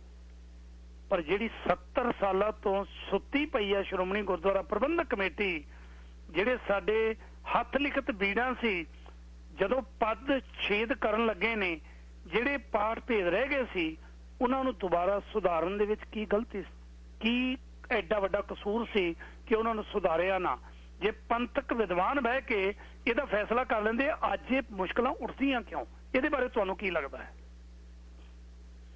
ਦੇਖੋ, ਜਿਹੜੀ ਤੁਸੀਂ ਗੱਲ ਕਰਦੇ ਪਏ ਹੋ ਕਿ ਧਰਮਿੰਦਰ ਸਿੰਘ ਆਨੰਦ ਕਹਿ ਰਹੇ ਨੇ ਕਿ ਇਹ ਕਾਰਜ ਉਹਨਾਂ ਦਾ ਨਹੀਂ ਹੈ, ਚਲੋ ਮੰਨਿਆ ਉਹਨਾਂ ਵਿਦਵਾਨਾਂ ਦਾ ਹੈ, ਪਰ ਗੱਲ ਤਾਂ ਇਹ ਹੈਗੀ ਹੈ ਜੇ ਵਿਦਵਾਨਾਂ ਨੇ ਕੀਤਾ ਉਹ ਕਾਰਜ ਕੀਤਾ ਹੈਗਾ ਤੇ ਕੀ ਉਹਦੀ ਕਿਸੇ ਪੰਥਕ, ਅਸੀਂ ਤਾਂ ਸ਼੍ਰੋਮਣੀ ਕਮੇਟੀ ਨੂੰ ਪੰਥਕ ਜਥੇਬੰਦੀ ਮੰਨਦੇ ਆ, ਪਰ ਕੀ ਉਹਨਾਂ ਨੇ ਇਹਦੀ ਰਿਪੋਰਟ ਸਬਮਿਟ ਕੀਤੀ ਹੈ ਸ਼੍ਰੋਮਣੀ ਕਮੇਟੀ ਨੂੰ, ਤੇ ਸ਼੍ਰੋਮਣੀ ਕਮੇਟੀ ਦਾ ਉਹਦੇ ਤੇ ਕੀ ਰਿਐਕਸ਼ਨ ਹੈ, ਇਹਦੇ ਬਾਰੇ ਵੀ ਵਿਚਾਰ ਕਰ ਲੈਣੀ ਚਾਹੀਦੀ ਹੈ। ਕਿਉਂਕਿ ਜਿਸ ਮਸਲੇ ਤੇ ਜੇ ਅੱਜ ਅਕਾਲ ਤਖਤ ਸਾਹਿਬ ਮੀਟਿੰਗ ਹੋ ਸਕਦੀ ਹੈ, ਤੇ ਜੇ ਇਹੋ ਜਿਹੀਆਂ ਉਹਨਾਂ ਦੇ ਦੀ ਸਕਾਲਰਸ਼ਿਪ ਦੇ ਵਿੱਚ ਕੁਝ ਗੱਲਾਂ ਸਾਹਮਣੇ ਆਈਆਂ ਤਾਂ ਉਹਨਾਂ ਦਾ ਵਿਚਾਰ ਵੀ ਹੋ ਸਕਦਾ ਸੀ ਅਕਾਲ ਤਖਤ ਸਾਹਿਬ ਤੇ ਜਾਂ ਧਰਮ ਪ੍ਰਚਾਰ ਕਮੇਟੀ ਵੱਲੋਂ। ਦੇਖੋ, 4-5 ਵਿਦਵਾਨ ਇਕੱਠੇ ਹੋ ਕੇ ਹੁਣ ਜਿਹੜੇ ਗਿਆਨੀ ਜੋਗਿੰਦਰ ਸਿੰਘ ਵੇਦਾਂਤੀ ਤੇ ਆਪਣਾ ਗਿਆਨੀ ਜੋਗਿੰਦਰ ਸਿੰਘ ਤਲਵਾੜਾ ਸੀ, ਗਿਆਨੀ ਗੁਰਦਿੱਤ ਸਿੰਘ ਸਨ, हाँ जी ਇਹਨਾਂ ਨੇ 20-25 ਸਾਲ ਬਹੁਤ ਮਿਹਨਤ ਕੀਤੀ ਹੈ, ਬੜੀ ਇਹਨਾਂ ਨੇ ਸ਼ਰਧਾ ਦੇ ਨਾਲ ਕੀਤੀ ਹੈ। ਤੇ ਗੱਲ ਇਹ ਹੈ ਕਿ ਜੇ ਉਹਨਾਂ ਨੇ ਮਿਹਨਤ ਕੀਤੀ ਹੈ ਪਰ ਉਹਨਾਂ ਨੇ ਕਿਤੇ ਇਹ ਬੀੜਾ ਨੂੰ ਤਬਦੀਲੀ ਤਾਂ ਨਹੀਂ ਨਾ ਕੀਤੀ। ਉਹਨਾਂ ਦੀ ਜਿਹੜੀ ਰਿਪੋਰਟ ਹੈ ਅੱਜ ਵੀ ਉਹ ਰਿਪੋਰਟ ਜਿਹੜੀ ਹੈ ਉਹ ਸ਼੍ਰੋਮਣੀ ਕਮੇਟੀ ਕੋਲ ਪਈ ਹੋਈ ਹੈ। ਤੇ ਜੇ ਵਿਦਵਤਾ ਦੀਆਂ ਇਹੋ ਜਿਹੀਆਂ ਕਾਰਜ ਹੋਏ ਤੇ ਇਹ ਬੈਠ ਕੇ ਜ਼ਰੂਰ ਉਹਨਾਂ ਨੂੰ ਅੰਦਰ ਬੈਠ ਕੇ ਵਿਚਾਰਨਾ ਚਾਹੀਦਾ ਨਾ। ਸਾਡੇ ਵਰਗੇ ਜਿਹੜੇ ਸਿਰਫ ਬਾਣੀ ਪੜਨ ਤੱਕ ਸੀਮਤ ਹਨ, ਸਾਨੂੰ ਇੰਨੀ ਡਿਟੇਲ ਕਿੱਥੋਂ ਪਤਾ ਹੈ ਕਿ ਅਸੀਂ ਫਰਕ ਪਤਾ ਕਰ ਲਵਾਂਗੇ? ਕਿਉਂਕਿ ਜਿਨ੍ਹਾਂ ਨੇ ਕਈਆਂ ਬੀੜਾਂ ਦਾ ਮਿਲਾਨ ਕਰਕੇ ਤੇ ਦੇਖਿਆ ਹੈ ਕਿ ਵੀ ਕਿੱਥੇ ਫਰਕ ਆਉਂਦਾ ਹੈ, ਕਿਸ ਤਰ੍ਹਾਂ ਦੀ ਤਬਦੀਲੀ ਹੈ, ਸਹੀ ਹੈ, ਗਲਤ ਹੈ, ਕਈ ਹੈ। ਕਿਉਂਕਿ ਜ਼ਿਆਦਾਤਰ ਜਿਹੜੀਆਂ ਗਲਤੀਆਂ ਨੇ ਉਦੋਂ ਸ਼ੁਰੂ ਹੋਈਆਂ ਜਦੋਂ ਪ੍ਰਿੰਟਿੰਗ ਦੇ ਤਰੀਕੇ ਬਦਲ ਗਏ। ਅੱਗੇ ਤੁਹਾਨੂੰ ਯਾਦ ਹੋਏਗਾ ਕਿ ਅੱਗੇ ਪਾਈ ਹੁੰਦੀ ਸੀ, ਸਿੰਗਲ ਜਿਹੜਾ ਹਰਫ ਹੈਗਾ ਉਹਨੂੰ ਜੋੜ ਕੇ ਤੇ ਫਿਰ ਪ੍ਰਿੰਟਿੰਗ ਹੋਇਆ ਕਰਦੀ ਸੀ, ਔਰ ਉਹਦੇ ਵਿੱਚ ਕਈ ਵਾਰ ਗਲਤੀਆਂ ਹੁੰਦੀਆਂ ਸੀ, ਕਈ ਵਾਰ ਪ੍ਰੂਫ ਰੀਡਿੰਗ ਵਿੱਚ ਗਲਤੀਆਂ ਰਹਿ ਜਾਂਦੀਆਂ। तो कई गलतियां ਜਿਹੜੀਆਂ ਸੁਭਾਵਿਕ ਹੋ ਜਾਂਦੀਆਂ, ਜਾਣ ਬੁੱਝ ਕੇ ਨਹੀਂ ਹੁੰਦੀਆਂ, ਸੁਭਾਵਿਕ ਹੋ ਜਾਂਦੀਆਂ, ਗਲਤੀਆਂ ਹੋ ਜਾਂਦੀਆਂ ਹੈਗੀਆਂ। ਔਰ ਇਹ ਵਿਚਾਰ ਲੈਣਾ ਚਾਹੀਦਾ। ਇਹ ਵੀ ਵਿਚਾਰਨ ਵਾਸਤੇ ਵਿੱਚ ਸਾਨੂੰ ਸਕਾਲਰਸ ਚਾਹੀਦੇ ਨਾ, ਜਿਹੜੇ ਇਹ ਦੱਸਣਗੇ ਕਿ ਗਲਤੀਆਂ ਕਿਹੜੀਆਂ ਆਰਗੈਨਿਕਲੀ ਹੋ ਗਈਆਂ ਤੇ ਕਿਹੜੀਆਂ ਡੈਲੀਬਰੇਟਲੀ ਕੀਤੀਆਂ ਗਈਆਂ। ਇਹ ਵੀ ਤਾਂ ਸਾਰਾ ਇੱਕ ਖੋਜ ਦਾ ਵਿਸ਼ਾ ਹੈ, ਇੱਕ ਸਟੱਡੀ ਦਾ ਵਿਸ਼ਾ ਹੈ। ਤੇ ਮੈਨੂੰ ਨਹੀਂ ਲੱਗਦਾ ਕਿ ਇਹ ਜਿਹੜੀਆਂ ਰਿਪੋਰਟਾਂ ਹੈਗੀਆਂ ਇਹ ਸਾਨੂੰ ਕਿਤੇ ਵੀ ਸੋਸ਼ਲ ਮੀਡੀਆ ਤੇ ਵਿਚਾਰਨੀਆਂ ਚਾਹੀਦੀਆਂ ਜਾਂ ਇਸੇ ਤਰ੍ਹਾਂ ਕੋਈ ਵੱਡਾ ਸਾਰਾ ਇਕੱਠ ਕਰਕੇ ਕਰਨੀਆਂ ਚਾਹੀਦੀਆਂ। ਕਿਉਂਕਿ ਮੇਰੀ ਜ਼ਾਤੀ ਰਾਏ ਹੈ ਕਿ ਅਕਾਲ ਤਖਤ ਸਾਹਿਬ ਦੇ ਜਥੇਦਾਰ ਜੀ ਨੂੰ ਪਹਿਲੇ ਵੀ ਇੱਕ ਦਿਨ ਪਹਿਲੇ ਵੀ ਮੈਂ ਇਹ ਗੱਲ ਆਪਣਾ ਸੁਝਾਅ ਦਿੱਤਾ ਸੀ ਕਿ ਜਦੋਂ ਅਕਾਲ ਤਖਤ ਸਾਹਿਬ ਤੇ ਗੁਰੂ ਗ੍ਰੰਥ ਸਾਹਿਬ ਪ੍ਰਤੀ ਮੀਟਿੰਗ ਕਰਨੀ ਹੈ ਤੇ ਉਹਦੇ ਵਿੱਚ ਜਿਸ ਬੰਦੇ ਨੂੰ ਬੁਲਾਇਆ ਇੱਕੋ ਹੀ ਉਹੀ ਬੰਦਾ ਆਵੇ, ਉਹਦੇ ਨਾਲ ਚਿਹੜੇ ਚਾਟੜੇ ਨਾ ਆਣ। ਇੱਕ ਗਿਣਤੀ ਦੇ ਬੰਦਿਆਂ ਦੀ ਮੀਟਿੰਗ ਕਲੋਜ਼ਡ ਡੋਰਸ ਵਿੱਚ ਹੋਣੀ ਚਾਹੀਦੀ ਹੈ, ਨਾ ਕਿ ਵੀ ਇੱਕ ਧੜਾਇਆ ਬੈਠਾ ਤੁਸੀਂ ਅਖਾੜਾ ਇੱਥੇ ਕਰਨਾ। ਬਿਲਕੁਲ ਬੀਬੀ ਜੀ ਦੇਖੋ, ਤੁਸੀਂ ਤੁਹਾਡੀ ਗੱਲ ਬਹੁਤ ਸਿਆਣੀ ਹੈ ਕਿ ਜਿਹੜੇ ਬੰਦੇ ਨੂੰ ਬੁਲਾਇਆ, ਹੁਣ ਪੰਥਕ ਜਥੇਬੰਦੀਆਂ ਕੀ ਫੈਸਲਾ ਲੈ ਲੈਣਗੀਆਂ? ਕੰਮ ਤਾਂ ਵਿਦਵਾਨਾਂ ਦਾ ਕੰਮ ਜੇ ਚਲੋ 3 ਤਰੀਕ ਨੂੰ ਇਕੱਠ ਬੁਲਾ ਲਿਆ, ਫੈਸਲਾ ਕੀ ਕੀਤਾ ਹੈ? ਕੀ ਸਮੱਸਿਆ ਦਾ ਹੱਲ ਕੱਢ ਲਿਆ? ਸਮੱਸਿਆ ਤਾਂ ਉੱਥੇ ਹੀ ਖੜੀ ਹੈ ਜਿਹੜੀ 70 ਸਾਲ ਤੋਂ ਲਟਕਦੀ ਆ ਰਹੀ ਹੈ। ਤੁਹਾਡਾ ਫਰਜ਼ ਇਹ ਬਣਦਾ ਸੀ, ਭਾਈ ਧਰਮਿੰਦਰ ਸਿੰਘ ਨੇ ਵੈਬਸਾਈਟ ਤੇ ਚੜਾਈ ਹੈ ਉਹ ਗੁਰੂ ਗ੍ਰੰਥ ਸਾਹਿਬ ਦੀ ਬੀੜ ਹੈ, ਜਿਹੜੀ ਛਾਪੀ ਨਹੀਂ ਉਹ ਬੀੜ ਜਿਹੜੀ ਵੈਬਸਾਈਟ ਤੇ ਚੜੀ ਹੈ, ਇਹਦੇ ਉੱਤੇ ਆਪਾਂ ਵਿਚਾਰ ਕਰੀਏ। ਤਾਂ ਬੜੇ ਲੰਮੇ ਸਮੇਂ ਤੋਂ ਲਟਕਦਾ ਆ ਰਿਹਾ ਹੈ ਇਹ ਮਸਲਾ, ਇਹਨੂੰ ਬਹਿ ਕੇ ਵਿਚਾਰੀਏ। ਹੁਣ ਜਿਹੜੇ ਗੰਡਾਸੀਆਂ ਵਾਲੇ, ਬਰਛਿਆਂ ਵਾਲੇ ਤੇ ਕਿਰਪਾਨਾਂ 3-3 ਫੁੱਟੀਆਂ ਲੈ ਕੇ ਬਹਿ ਗਏ ਨੇ, ਉੱਥੇ ਮੇਰੇ ਵਰਗਾ ਗੱਲ ਕਰ ਲੂਗਾ? ਅਗਲਿਆਂ ਨੂੰ ਪਤਾ 6-6 ਜਣੇ ਉੱਤੇ ਕਿਰਪਾਨਾਂ ਲੈ ਕੇ ਖੜੇ ਆ, ਕਿਹੜਾ ਬੰਦਾ ਉੱਥੇ ਜਾਊਗਾ?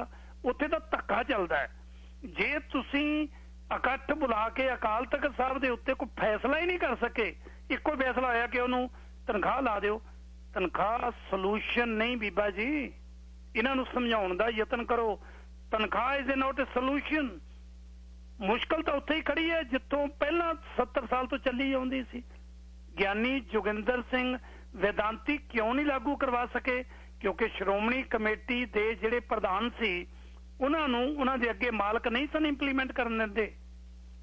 ਮੈਨੂੰ ਬੜੇ ਨਜ਼ਦੀਕੀ ਵਿਅਕਤੀ ਜਿਹੜੇ ਜੋਗਿੰਦਰ ਸਿੰਘ ਵੇਦਾਂਤੀ ਦੇ ਸੀ ਉਹਨਾਂ ਨਾਲ ਗੱਲ ਹੋਈ ਹੈ, ਕਹਿੰਦੇ ਵੇਦਾਂਤੀ ਜੀ ਹਰ ਵਾਰੀ ਲੈ ਕੇ ਗਏ ਨੇ, ਪਰ ਉਹ ਨਹੀਂ ਸਨ ਚਾਹੁੰਦੇ ਕਿ ਜੇ ਇਹ ਪਾਠ ਭੇਦਾਂ ਦੀ ਗੱਲ ਅਸੀਂ ਸ਼ੁਰੂ ਕਰ ਲਈ ਤੇ ਸਿੱਖ ਸੋਚਣਗੇ ਕਿ ਜਿਹੜੇ ਗੁਰੂ ਗ੍ਰੰਥ ਸਾਹਿਬ ਨੂੰ ਅਸੀਂ ਮੱਥਾ ਟੇਕ ਰਹੇ ਹਾਂ ਇਹਦਾ ਮਤਲਬ ਉਹਦੇ 4000 ਤੋਂ ਵੱਧ ਪਾਠ ਭੇਦ ਨੇ। ਇਹ ਇੱਕ ਚਿੰਤਾ ਪ੍ਰਗਟ ਹੋ ਜਾਣੀ ਹੈ। ਸੋ ਗਲਤੀ ਕਰੇ ਸ਼੍ਰੋਮਣੀ ਗੁਰਦੁਆਰਾ ਪ੍ਰਬੰਧਕ ਕਮੇਟੀ ਦਾ ਨਿਜ਼ਾਮ, ਭੁਗਤੇ ਸਾਰੀ ਕੌਮ। ਇਹ ਕਿਉਂ? ਨਹੀਂ ਇਹ ਤਾਂ ਸਹੀ ਗੱਲ ਨਹੀਂ ਹੈਗੀ। ਤੇ ਦੇਖੋ, ਜਿਸ ਤਰ੍ਹਾਂ ਮੈਂ ਅੱਗੇ ਗੱਲ ਕੀਤੀ ਹੈ ਕਿ ਇਹ ਨਹੀਂ ਕਿ ਜਦੋਂ ਛਪਾਈ ਦੇ ਵਿੱਚ ਗਲਤੀਆਂ ਹੁੰਦੀਆਂ, ਛਪਾਈ ਦੀਆਂ ਗਲਤੀਆਂ ਦੀ ਸੋਧ ਜਿਹੜੀ ਹੈ ਉਹ ਕਰਨ ਤੋਂ ਪਹਿਲੇ ਵੀ ਸਾਨੂੰ ਕਿਤੇ ਨਾ ਕਿਤੇ ਇਹਦੇ ਬਾਰੇ ਇੱਕ ਢੰਗ ਤਰੀਕਾ ਅਪਣਾਉਣਾ ਚਾਹੀਦਾ ਹੈ। ਦੇਖੋ, ਜਦੋਂ ਤੁਸੀਂ ਕਹੋ ਨਾ ਕਿ ਗੁਰੂ ਗ੍ਰੰਥ ਸਾਹਿਬ ਦੇ ਵਿੱਚ ਲਗਾ ਮਾਤਰਾ ਦੀ ਕੋਈ ਤਬਦੀਲੀ ਹੈ, ਤੇ ਪਹਿਲਾ ਜਿਹੜਾ ਸਿੱਖ ਦਾ ਰਿਐਕਸ਼ਨ ਹੋਏਗਾ ਨਾ ਉਹ ਹੋਏਗਾ ਨਹੀਂ। ਕੋਈ ਇਹ ਮੰਨਣ ਨੂੰ ਤਿਆਰ ਨਹੀਂ ਹੋਏਗਾ ਕਿ ਗੁਰੂ ਗ੍ਰੰਥ ਸਾਹਿਬ ਵਿੱਚ ਕਿਸੇ ਕਿਸਮ ਦੀ ਤਬਦੀਲੀ ਕੀਤੀ ਜਾਏ। ਪਰ ਜਦੋਂ ਇਹ ਗੱਲ ਨਾਲ ਸਾਹਮਣੇ ਆਏਗੀ ਸਿੱਖਾਂ ਦੇ, ਜਦੋਂ ਇਸ ਗੱਲ ਨੂੰ ਸਮਝਣਗੇ ਕਿ ਇੱਕ ਪ੍ਰਿੰਟਿੰਗ ਐਰਰਸ ਜਿਹੜੇ ਉਹ ਸਮੇਂ ਦੇ ਨਾਲ ਹੁੰਦੇ ਗਏ ਔਰ ਹੋ ਸਕਦਾ ਹੈ ਵੱਧਦੇ ਗਏ। ਪਹਿਲਾਂ ਉਹਨਾਂ ਨੂੰ ਦੇਖਣ ਦੇ ਵਿੱਚ ਕੋਈ ਹਰਜ਼ ਨਹੀਂ ਹੈ, ਪਰ ਇਹਦੇ ਵਾਸਤੇ ਪਹਿਲੇ ਜਿਹੜੀ ਇੱਕ ਸਿੱਖ ਮਾਨਸਿਕਤਾ ਹੈ ਉਹਨੂੰ ਤਿਆਰ ਕਰਨ ਦੀ ਜ਼ਰੂਰਤ ਹੈ। ਇਹ ਜਿਹੜੇ ਕਾਰਜ ਹਨ ਇਹ ਧੱਕੇ ਦੇ ਨਾਲ, ਇਹ ਹੁਕਮ ਦੇ ਨਾਲ ਨਹੀਂ ਹੋ ਸਕਦੇ। ਇਹ ਜਦੋਂ ਤੱਕ ਸਿੱਖ ਦਿਲੋਂ ਪ੍ਰਵਾਨ ਨਹੀਂ ਕਰਨਗੇ, ਇਹਨਾਂ ਕਿਸੇ ਕਿਸਮ ਦੀ ਤਬਦੀਲੀ ਜਿਹੜੀ ਹੈਗੀ ਹੈ ਉਹ ਕਰਨੀ ਅਸੰਭਵ ਹੈ। ਜੀ ਬਿਲਕੁਲ ਬੀਬੀ ਜੀ, ਮੈਂ ਤੁਹਾਡੇ ਸਿਰਫ ਤੇ ਸਿਰਫ 10 ਮਿੰਟ ਹੋਰ ਲੈਣੇ ਨੇ ਕਿਉਂਕਿ ਸਮਾਂ ਕਾਫੀ ਹੋ ਗਿਆ। ਮੈਂ ਇੱਕ ਬ੍ਰੇਕ ਛੋਟੀ ਜਿਹੀ ਲੈ ਲਾਂ, ਬ੍ਰੇਕ ਤੋਂ ਬਾਅਦ ਥੋੜਾ ਜਿਹਾ ਦੱਸਿਓ ਕਿ ਜਿਹੜਾ ਇਹ ਤਾਂ ਗੱਲ ਮੰਨਣ ਵਾਲੀ ਹੋ ਗਈ ਨਾ, ਬਕਾਇਦਾ ਜੇ ਵਿਦਵਾਨਾਂ ਨੂੰ ਬਿਠਾ ਕੇ ਪੰਥਕ ਜਥੇਬੰਦੀਆਂ ਦੀ ਥਾਂ ਤੇ ਉਹ ਜਥੇਬੰਦੀਆਂ ਜਿਹੜੀਆਂ ਕਦੇ ਸ਼੍ਰੀ ਗੁਰੂ ਗ੍ਰੰਥ ਸਾਹਿਬ ਮਹਾਰਾਜ ਜੀ ਨੂੰ ਆਪਣਾ ਗੁਰੂ ਨਹੀਂ ਸਮਝਦੀਆਂ, ਉਹ ਕਿਸੇ ਮਨੁੱਖ ਨੂੰ ਆਪਣਾ ਗੁਰੂ ਸਮਝਦੇ ਨੇ, ਜਿਹੜੇ ਉਹਨਾਂ ਦੇ ਸੋ ਕਾਲਡ ਇਸ ਸੰਸਾਰ ਤੋਂ ਚਲੇ ਗਏ ਮਹਾਂਪੁਰਸ਼ ਸੀ ਉਹਨਾਂ ਨੂੰ ਉਹ ਜ਼ਿਆਦਾ ਪੂਜਦੇ ਆ। ਬਹੁਤਿਆਂ ਡੇਰਿਆਂ 'ਚ ਤਸਵੀਰਾਂ ਵੀ ਦੇਖੀਆਂ ਹੋਣੀਆਂ ਤੁਸੀਂ, ਬਹੁਤੇ ਡੇਰੇ ਅਕਾਲ ਤਖਤ ਸਾਹਿਬ ਦੀ ਮਰਿਆਦਾ ਨੂੰ ਨਹੀਂ ਮੰਨਦੇ। ਬਹੁਤੇ ਡੇਰਿਆਂ ਦੇ ਵਿੱਚ ਜਿਹੜੀ ਰਹਿਰਾਸ ਅਕਾਲ ਤਖਤ ਸਾਹਿਬ ਤੇ ਪੜ੍ਹੀ ਜਾਂਦੀ ਉਹ ਡੇਰਿਆਂ 'ਚ ਨਹੀਂ ਪੜ੍ਹੀ ਜਾਂਦੀ। ਬਾਣੀ ਨੂੰ ਤਰੋੜ ਮਰੋੜ ਕੇ ਡੇਰੇ ਵਾਲੇ ਆਪਣੀ ਮਰਜ਼ੀ ਨਾਲ ਸੰਪਟ ਲਾ ਕੇ ਕਰ ਰਹੇ ਨੇ। ਫਰਜ਼ ਤਾਂ ਬਣਦਾ ਸੀ ਕਿ ਜਿੰਨੀਆਂ ਸੰਪਰਦਾਵਾਂ ਆਈਆਂ ਨੇ ਉਹਨਾਂ ਨੂੰ ਇੱਕ ਹੁਕਮ ਜਾਰੀ ਕਰਦੇ ਕਿ ਆਹ ਜਿਹੜਾ ਪੰਥ ਪ੍ਰਵਾਨਿਤ ਸਿੱਖ ਰਹਿਤ ਮਰਿਆਦਾ ਹਰ ਡੇਰਾ ਜਿਹੜਾ ਇਹਨੂੰ ਮੰਨੇਗਾ ਉਹੀ ਅਕਾਲ ਤਖਤ ਤੇ ਆ ਕੇ ਆਪਣੀ ਸ਼ਮੂਲੀਅਤ ਕਰ ਸਕੇਗਾ। ਵਿਦਵਾਨਾਂ ਦੀ ਇਸ ਕਮੇਟੀ ਦੇ ਵਿੱਚ ਨਹੀਂ, ਤੁਸੀਂ ਆਪਣੇ ਡੇਰੇ ਚਲਾਓ, ਸਾਨੂੰ ਅਕਾਲ ਤਖਤ ਸਾਹਿਬ ਦੇ ਮਰਿਆਦਾ ਅਨੁਸਾਰ, ਸ਼੍ਰੋਮਣੀ ਗੁਰਦੁਆਰਾ ਪ੍ਰਬੰਧਕ ਕਮੇਟੀ ਦੀ ਮਰਿਆਦਾ ਅਨੁਸਾਰ ਕੰਮ ਕਰਨ ਦਿਓ। ਗੱਲ ਤਾਂ ਇਹ ਬਣਦੀ, ਫਿਰ ਪਤਾ ਲੱਗਦਾ ਕਿ ਵਾਕਈ ਕੌਮ ਦੇ ਵਿੱਚ ਕੋਈ ਜਰਨੈਲ ਪੈਦਾ ਹੋਇਆ ਜਿਹਨੇ ਏਡਾ ਵੱਡਾ ਹੌਸਲਾ ਲਿਆ। ਮੈਂ ਬੇਨਤੀ ਕਰਾਂ ਕੋਈ ਵੀ ਕਾਲਰ ਕਾਲ ਨਾ ਕਰਿਓ। ਸਿਰਫ ਮੈਂ ਬੀਬਾ ਕਿਰਨਜੋਤ ਕੌਰ ਜਿਹੜੇ ਸ਼੍ਰੋਮਣੀ ਗੁਰਦੁਆਰਾ ਪ੍ਰਬੰਧਕ ਕਮੇਟੀ ਦੇ ਵਿੱਚ ਗਾਏ ਬਗਾਏ ਜਦੋਂ ਵੀ ਲੋੜ ਪੈਂਦੀ ਹੈ ਕੋਈ ਪੰਥਕ ਮਸਲੇ ਦੀ ਹਮੇਸ਼ਾ ਦਖਲਅੰਦਾਜ਼ੀ ਕਰਦੇ ਆ, ਗੱਲਬਾਤ ਕਰਦੇ ਆ। ਇਹ ਗੱਲ ਅਲੱਗ ਹੈ ਕਿ ਕਈ ਵਾਰੀ ਮਾਲਕ ਆਪਣੀ ਮਰਜ਼ੀ ਕਰਦੇ ਆ, ਉਹ ਕਿਸੇ ਦੀ ਸੁਣਦੇ ਨਹੀਂ, ਪਰ ਗੱਲ ਉੱਥੇ ਹੁੰਦੀ ਜ਼ਰੂਰ ਹੈ, ਬੋਲਣ ਵਾਲੇ ਹੈਗੇ ਨੇ ਉੱਥੇ। ਇਸੇ ਕਰਕੇ ਅੱਜ ਇਹਨਾਂ ਨਾਲ ਗੱਲਬਾਤ ਕੀਤੀ ਹੈ ਕਿਉਂਕਿ ਇਹ ਗੱਲ ਸੁਣਦੇ ਨੇ, ਗੱਲ ਸਮਝਦੇ ਨੇ ਔਰ ਪੜ੍ਹੇ ਲਿਖੇ ਸ਼੍ਰੋਮਣੀ ਗੁਰਦੁਆਰਾ ਪ੍ਰਬੰਧਕ ਕਮੇਟੀ ਦੇ ਮੈਂਬਰਾਂ ਦੇ ਵਿੱਚੋਂ ਇੱਕ ਨੇ। ਬੀਬਾ ਜੀ ਜਿਹੜੀ ਚਲੋ ਇਹ ਤਾਂ ਚਾਹੀਦਾ ਇਹ ਸੀ ਜਥੇਦਾਰਾਂ ਨੂੰ ਕਿ ਕੋਈ ਵਿਦਵਾਨ ਕਮੇਟੀ ਬਿਠਾ ਕੇ ਉਹਦਾ ਫੈਸਲਾ ਕਰਦੇ ਕਿ ਆਪਾਂ ਇਹਦਾ ਹੱਲ ਕਿਵੇਂ ਕੱਢਣਾ ਹੈ, ਕਿ ਉਹ ਸ਼੍ਰੋਮਣੀ ਕਮੇਟੀ ਤੋਂ 6-7 ਦਹਾਕਿਆਂ ਤੋਂ ਇਹ ਜਿਹੜੀ ਮੁਸ਼ਕਲ ਚੱਲੀ ਆ ਰਹੀ ਇਹਨੂੰ ਠੀਕ ਕਰਨਾ ਬਣਦਾ ਸੀ। ਨਹੀਂ ਕੀਤਾ, ਉਹਨਾਂ ਦੀ ਆਪਣੀ ਮਰਜ਼ੀ ਹੈ। ਹੁਣ ਆਪਾਂ ਅੱਗੇ ਚੱਲੀਏ ਕਿ ਜਥੇਦਾਰ ਸਾਹਿਬ ਨੇ ਹੁਕਮ ਕੀਤਾ ਕਿ ਸ਼੍ਰੋਮਣੀ ਗੁਰਦੁਆਰਾ ਪ੍ਰਬੰਧਕ ਕਮੇਟੀ 2 ਹੁਕਮ ਕੀਤੇ ਸੀ ਅਸਲ ਦੇ ਵਿੱਚ। ਪਹਿਲਾਂ ਇਸੇ ਹੁਕਮ ਦੀ ਗੱਲ ਕਰ ਲੈਂਦੇ ਆ ਕਿ ਪੰਥਕ ਇਕੱਠ ਬੁਲਾਵੇ ਤਾਂ ਜੋ ਬੰਦੀ ਸਿੰਘਾਂ ਦੀ ਰਿਹਾਈ ਦੇ ਲਈ ਕੰਮ ਕੀਤਾ ਜਾਵੇ। ਇਹਨੂੰ ਤੁਸੀਂ ਕਿਵੇਂ ਲੈਂਦੇ ਹੋ? ਭਾਵੇਂ ਤੁਸੀਂ ਉੱਥੇ ਨਹੀਂ ਪਹੁੰਚ ਸਕੇ ਕਿਸੇ ਕਾਰਨ ਕਰਕੇ, ਤੁਹਾਨੂੰ ਕੀ ਲੱਗਦਾ ਕਿ ਪੰਥ ਇਕੱਠਾ ਕਰਨ ਦੇ ਵਿੱਚ ਸ਼੍ਰੋਮਣੀ ਗੁਰਦੁਆਰਾ ਪ੍ਰਬੰਧਕ ਕਮੇਟੀ ਕਾਮਯਾਬ ਰਹੀ ਹੈ, ਜਾਂ ਫਿਰ ਜਿਹੜੀ ਸ਼੍ਰੋਮਣੀ ਅਕਾਲੀ ਦਲ ਬਾਦਲ ਦੀ ਗਿਰੀ ਹੋਈ ਸਾਖ ਸੀ ਜਿਹੜੀ ਖਤਮ ਹੋ ਚੁੱਕੀ ਸੀ ਉਹਨੂੰ ਮਾੜਾ ਮੋਟਾ ਜਿਉਂਦਾ ਰੱਖਣ ਦੇ ਲਈ ਇਹ ਜਿਹੜਾ ਇਕੱਠ ਹੈ ਕੰਮ ਇਹ ਥੋੜਾ ਬਹੁਤ ਆਕਸੀਜਨ ਦੇਗਾ? ਜਿਹੜਾ ਪੰਥਕ ਇਕੱਠ ਹੋਇਆ ਬੰਦੀ ਸਿੰਘਾਂ ਦੀ ਰਿਹਾਈ ਵਾਸਤੇ, ਉਹਦੇ ਵਿੱਚ ਕਾਫੀ ਸਮੇਂ ਤੋਂ ਬਾਅਦ ਸਾਰੇ ਲੀਡਰਾਂ ਨੂੰ ਜਿਨ੍ਹਾਂ ਦੀ ਵੱਖੋ ਵੱਖ ਸੋਚ ਹੈ ਔਰ ਵੱਖਰੇ ਵੱਖਰੇ ਉਹਨਾਂ ਦੀਆਂ ਪਾਰਟੀਆਂ, ਉਹਨਾਂ ਸਾਰਿਆਂ ਨੂੰ ਇੱਕ ਪਲੇਟਫਾਰਮ ਤੇ ਇਕੱਠੇ ਬੈਠੇ ਦੇਖਿਆ। ਇਹਦੇ ਵਿੱਚੋਂ ਇਹ ਕੌਮ ਲਈ ਚੰਗੀ ਗੱਲ ਹੈ ਕਿ ਜਿਹੜੇ ਪੰਥਕ ਮਸਲੇ ਹਨ ਉਹਨਾਂ ਦੇ ਉੱਪਰ ਅਗਰ ਸਾਰੇ ਇਕੱਠੇ ਸਹਿਮਤੀ ਦੇ ਨਾਲ ਚੱਲਣ ਤੇ ਸਿੱਖਾਂ ਦੀ ਗੱਲ ਵੀ ਸੁਣੀ ਜਾਏਗੀ, ਸ਼ਕਤੀ ਵੀ ਬਣਦੀ ਹੈ ਤੇ ਯੋਗ ਵੀ ਹੈ। ਪਰ ਉੱਥੇ ਜਿਹੜੀ ਮੀਟਿੰਗ ਹੋਈ ਹੈ ਉਸ ਤੋਂ ਬਾਅਦ ਵੀ ਇੱਕ ਕਮੇਟੀ ਬਣਨ ਦਾ ਹੀ ਐਲਾਨ ਹੋਇਆ, ਜਿਹਦੇ ਮੈਂਬਰ ਕੌਣ ਹੋਣਗੇ ਉਹਦੇ ਬਾਰੇ ਹਾਲੇ ਸਾਨੂੰ ਪਤਾ ਨਹੀਂ ਲੱਗਾ। ਸੋ ਇਹਦੇ ਵਿੱਚੋਂ ਨਿਕਲਿਆ ਕਿ ਇਹ ਹਾਲੇ ਸਮਝ ਨਹੀਂ ਆਈ। ਪਰ ਇੱਕ ਗੱਲ ਜ਼ਰੂਰ ਹੈ ਕਿ ਇਹ ਜਿਹੜੇ ਬੰਦੀ ਸਿੱਖਾਂ ਦੀ ਰਿਹਾਈ ਦਾ ਮਸਲਾ ਹੈ ਇਹ ਕਾਫੀ ਸਮੇਂ ਤੋਂ ਚੱਲਦਾ ਪਿਆ ਹੈ। ਜਦੋਂ ਅਕਾਲੀ ਸਰਕਾਰ ਸੀ ਉਦੋਂ ਵੀ ਚੱਲਦਾ ਪਿਆ ਸੀ, ਪਰ ਇਹ ਕਿਸੇ ਹਾਲੇ ਕਨਕਲੂਜਨ ਤੇ ਪਹੁੰਚਿਆ ਨਹੀਂ ਹੈ। ਤੇ ਦੇਖੋ ਹੁਣ ਇਹ ਕੀ ਕਮੇਟੀ ਬਣਾਉਂਦੇ, ਕਿਹੜੇ ਬੰਦਿਆਂ ਨੂੰ ਮੋਹਰੀ ਬਣਾਉਂਦੇ, ਕੀ ਇਹ ਜਿਹੜੀ ਪੰਥਕ ਸਾਨੂੰ ਚਿਹਰਾ ਦਿਸਿਆ ਇਕੱਠਾ ਹੋਇਆ, ਕੀ ਇਹ ਜਿਹੜੀ ਸੋਚ ਵਿੱਚ ਤਬਦੀਲ ਹੋਏਗਾ? ਇਹ ਤਾਂ ਹੁਣ ਆਉਣ ਵਾਲੇ ਦਿਨ ਹੀ ਦੱਸ ਸਕਦੇ ਨੇ। ਜੀ ਜੀ ਪਰ ਇਹਦੇ ਵਿੱਚ ਖੈਰ ਚੰਗਾ ਕੀਤਾ ਹੈ ਕਿ ਉਹਨਾਂ ਨੇ ਘੱਟੋ ਘੱਟ ਇਹ ਗੱਲ ਤਾਂ ਮੰਨ ਲਈ ਜਥੇਦਾਰ ਸਾਹਿਬ ਦੀ ਕਿ ਪੰਥਕ ਇਕੱਠ ਬੁਲਾਇਆ ਜਾਵੇ, ਉਹਦੇ ਵਿੱਚ ਸਾਰੇ ਬੋਲੇ। ਪਰ ਇਸ ਇਕੱਠ ਦੇ ਵਿੱਚ ਮੁਸ਼ਕਲ ਤਾਂ ਇਹ ਹੈ ਕਿ ਜਿਹੜੇ ਜੇਲ੍ਹਾਂ 'ਚ ਬੈਠੇ ਨੇ, ਜਿਨ੍ਹਾਂ ਦੇ ਹੁਕਮ ਦੇ ਉੱਤੇ ਇਕੱਠ ਬੁਲਾਇਆ ਗਿਆ ਹੈ, ਜੇਲ੍ਹਾਂ 'ਚ ਭੇਜਣ ਵਾਲੇ ਤਾਂ ਉਹੀ ਨੇ ਜਿਨ੍ਹਾਂ ਕਰਕੇ ਇਕੱਠ ਬੁਲਾਇਆ ਗਿਆ। ਉਹੀ ਜੇਲ੍ਹਾਂ 'ਚ ਭੇਜਣ ਵਾਲੇ ਸੀ। ਪ੍ਰੋਫੈਸਰ ਦਵਿੰਦਰਪਾਲ ਸਿੰਘ ਭੁੱਲਰ ਨੂੰ ਜਦੋਂ ਸਰਦਾਰ ਬਾਦਲ ਸਾਹਿਬ ਦੀ ਸਰਕਾਰ ਸੀ, ਇਸੇ ਸਰਕਾਰ ਨੇ ਇਹ ਗੱਲ ਆਖੀ ਸੀ, ਦਿੱਲੀੋਂ ਟ੍ਰਾਂਸਫਰ ਕਰਨ ਲੱਗੇ ਆ ਕਿ ਖੂੰਖਾਰ ਅੱਤਵਾਦੀ ਹੈ, ਅਸੀਂ ਇਹਨੂੰ ਇੱਥੇ ਨਹੀਂ ਲਿਆ ਸਕਦੇ। ਬਾਅਦ ਦੇ ਵਿੱਚ ਖੈਰ ਆ ਵੀ ਗਏ। ਸ਼੍ਰੋਮਣੀ ਕਮੇਟੀ ਨੇ ਉਸ ਪਰਿਵਾਰ ਦੀ ਮਦਦ ਵੀ ਕੀਤੀ, ਇਹ ਗੱਲ ਮੰਨਣ ਵਾਲੀ ਹੈ। ਬਕਾਇਦਾ ਦਿੱਲੀ ਕਮੇਟੀ ਨੇ ਵੀ ਮਦਦ ਕੀਤੀ, ਵਕੀਲ ਵੀ ਮੁਹੱਈਆ ਕੀਤੇ। ਪਰ ਇਹ ਜਿਹੜੇ ਜੇਲ੍ਹਾਂ 'ਚ ਬੈਠੇ ਨੌਜਵਾਨ ਨੇ, ਇਹਨਾਂ ਨੂੰ ਭੇਜਣ ਦੇ ਵਿੱਚ ਤਾਂ ਇਹਨਾਂ ਦਾ ਬੜਾ ਵੱਡਾ ਹੱਥ ਹੈ। ਇਹ ਜੇਲ੍ਹਾਂ 'ਚੋਂ ਕਿਵੇਂ ਛਡਾ ਲੈਣਗੇ? ਕਿਤੇ ਇਹ ਤਾਂ ਨਹੀਂ ਸੀ ਕਿ ਸ਼੍ਰੋਮਣੀ ਕਮੇਟੀ ਦੀਆਂ ਚੋਣਾਂ ਆਉਣ ਵਾਲੀਆਂ ਨੇ, ਇਸ ਤੋਂ ਪਹਿਲਾਂ ਕਿ ਭਾਜਪਾ ਜਾਂ ਆਮ ਆਦਮੀ ਪਾਰਟੀ ਇੱਥੇ ਕਬਜ਼ਾ ਕਰੇ, ਆਪਾਂ ਇਕੱਠੇ ਹੋ ਕੇ ਰਲ ਮਿਲ ਕੇ ਖਾ ਲਈਏ? ਇਹ ਤਾਂ ਨਹੀਂ ਸੀ ਕਿਤੇ ਮਾਮਲਾ। ਇਹਦੇ ਬਾਰੇ ਤਾਂ ਮੈਂ ਕਮੈਂਟ ਨਹੀਂ ਕਰ ਸਕਦੀ। ਇਹ ਤਾਂ ਜਿਹੜੇ ਲੀਡਰ ਹਨ, ਜਿਨ੍ਹਾਂ ਦੀ ਸਰਕਾਰਾਂ ਸੀ, ਜਿਨ੍ਹਾਂ ਦੀਆਂ ਸਰਕਾਰਾਂ ਦੀਆਂ ਕਾਰਵਾਈਆਂ ਸੀ, ਉਹ ਤੁਹਾਨੂੰ ਜਵਾਬ ਦੇ ਹਨ ਕੀ ਹੋਏਗਾ ਕੀ ਨਹੀਂ ਹੈਗਾ। ਸਾਨੂੰ ਤਾਂ ਇੰਨਾ ਪਤਾ ਹੈ ਕਿ ਜਿਹੜੇ ਸਿੱਖ ਬੈਠੇ ਨੇ, ਉਮਰਾਂ ਲੰਘਾਤੀਆਂ ਜਿਨ੍ਹਾਂ ਨੇ, ਉਹਨਾਂ ਨੂੰ ਪੈਰੋਲ ਵੀ ਨਹੀਂ ਜਿਨ੍ਹਾਂ ਨੂੰ ਮਿਲੀ, ਹੈ ਤਾਂ ਧੱਕਾ। ਸਾਰੀ ਜ਼ਿੰਦਗੀ ਨਿਕਲ ਗਈ, ਬਜ਼ੁਰਗ ਹੋ ਗਏ, ਹੁਣ ਵੀ ਕਿਉਂ ਨਹੀਂ ਆ ਸਕਦੇ ਬਾਹਰ? ਜੀ ਬਿਲਕੁਲ, ਉਹਨਾਂ ਨੂੰ ਰਿਹਾ ਕਰਨਾ ਚਾਹੀਦਾ ਹੈ। ਜੀ ਅਖੀਰ ਦੇ ਵਿੱਚ ਜਿਹੜਾ ਜਥੇਦਾਰ ਜੋਗਿੰਦਰ ਸਿੰਘ ਵੇਦਾਂਤੀ ਜੀ, ਕਿਉਂਕਿ ਜਿਹੜਾ ਉਹਨਾਂ ਨੇ ਚੰਗਾ ਕੰਮ ਕੀਤਾ ਤੇ ਪ੍ਰਸ਼ੰਸਾ ਕਰਨੀ ਬਣਦੀ ਹੈ।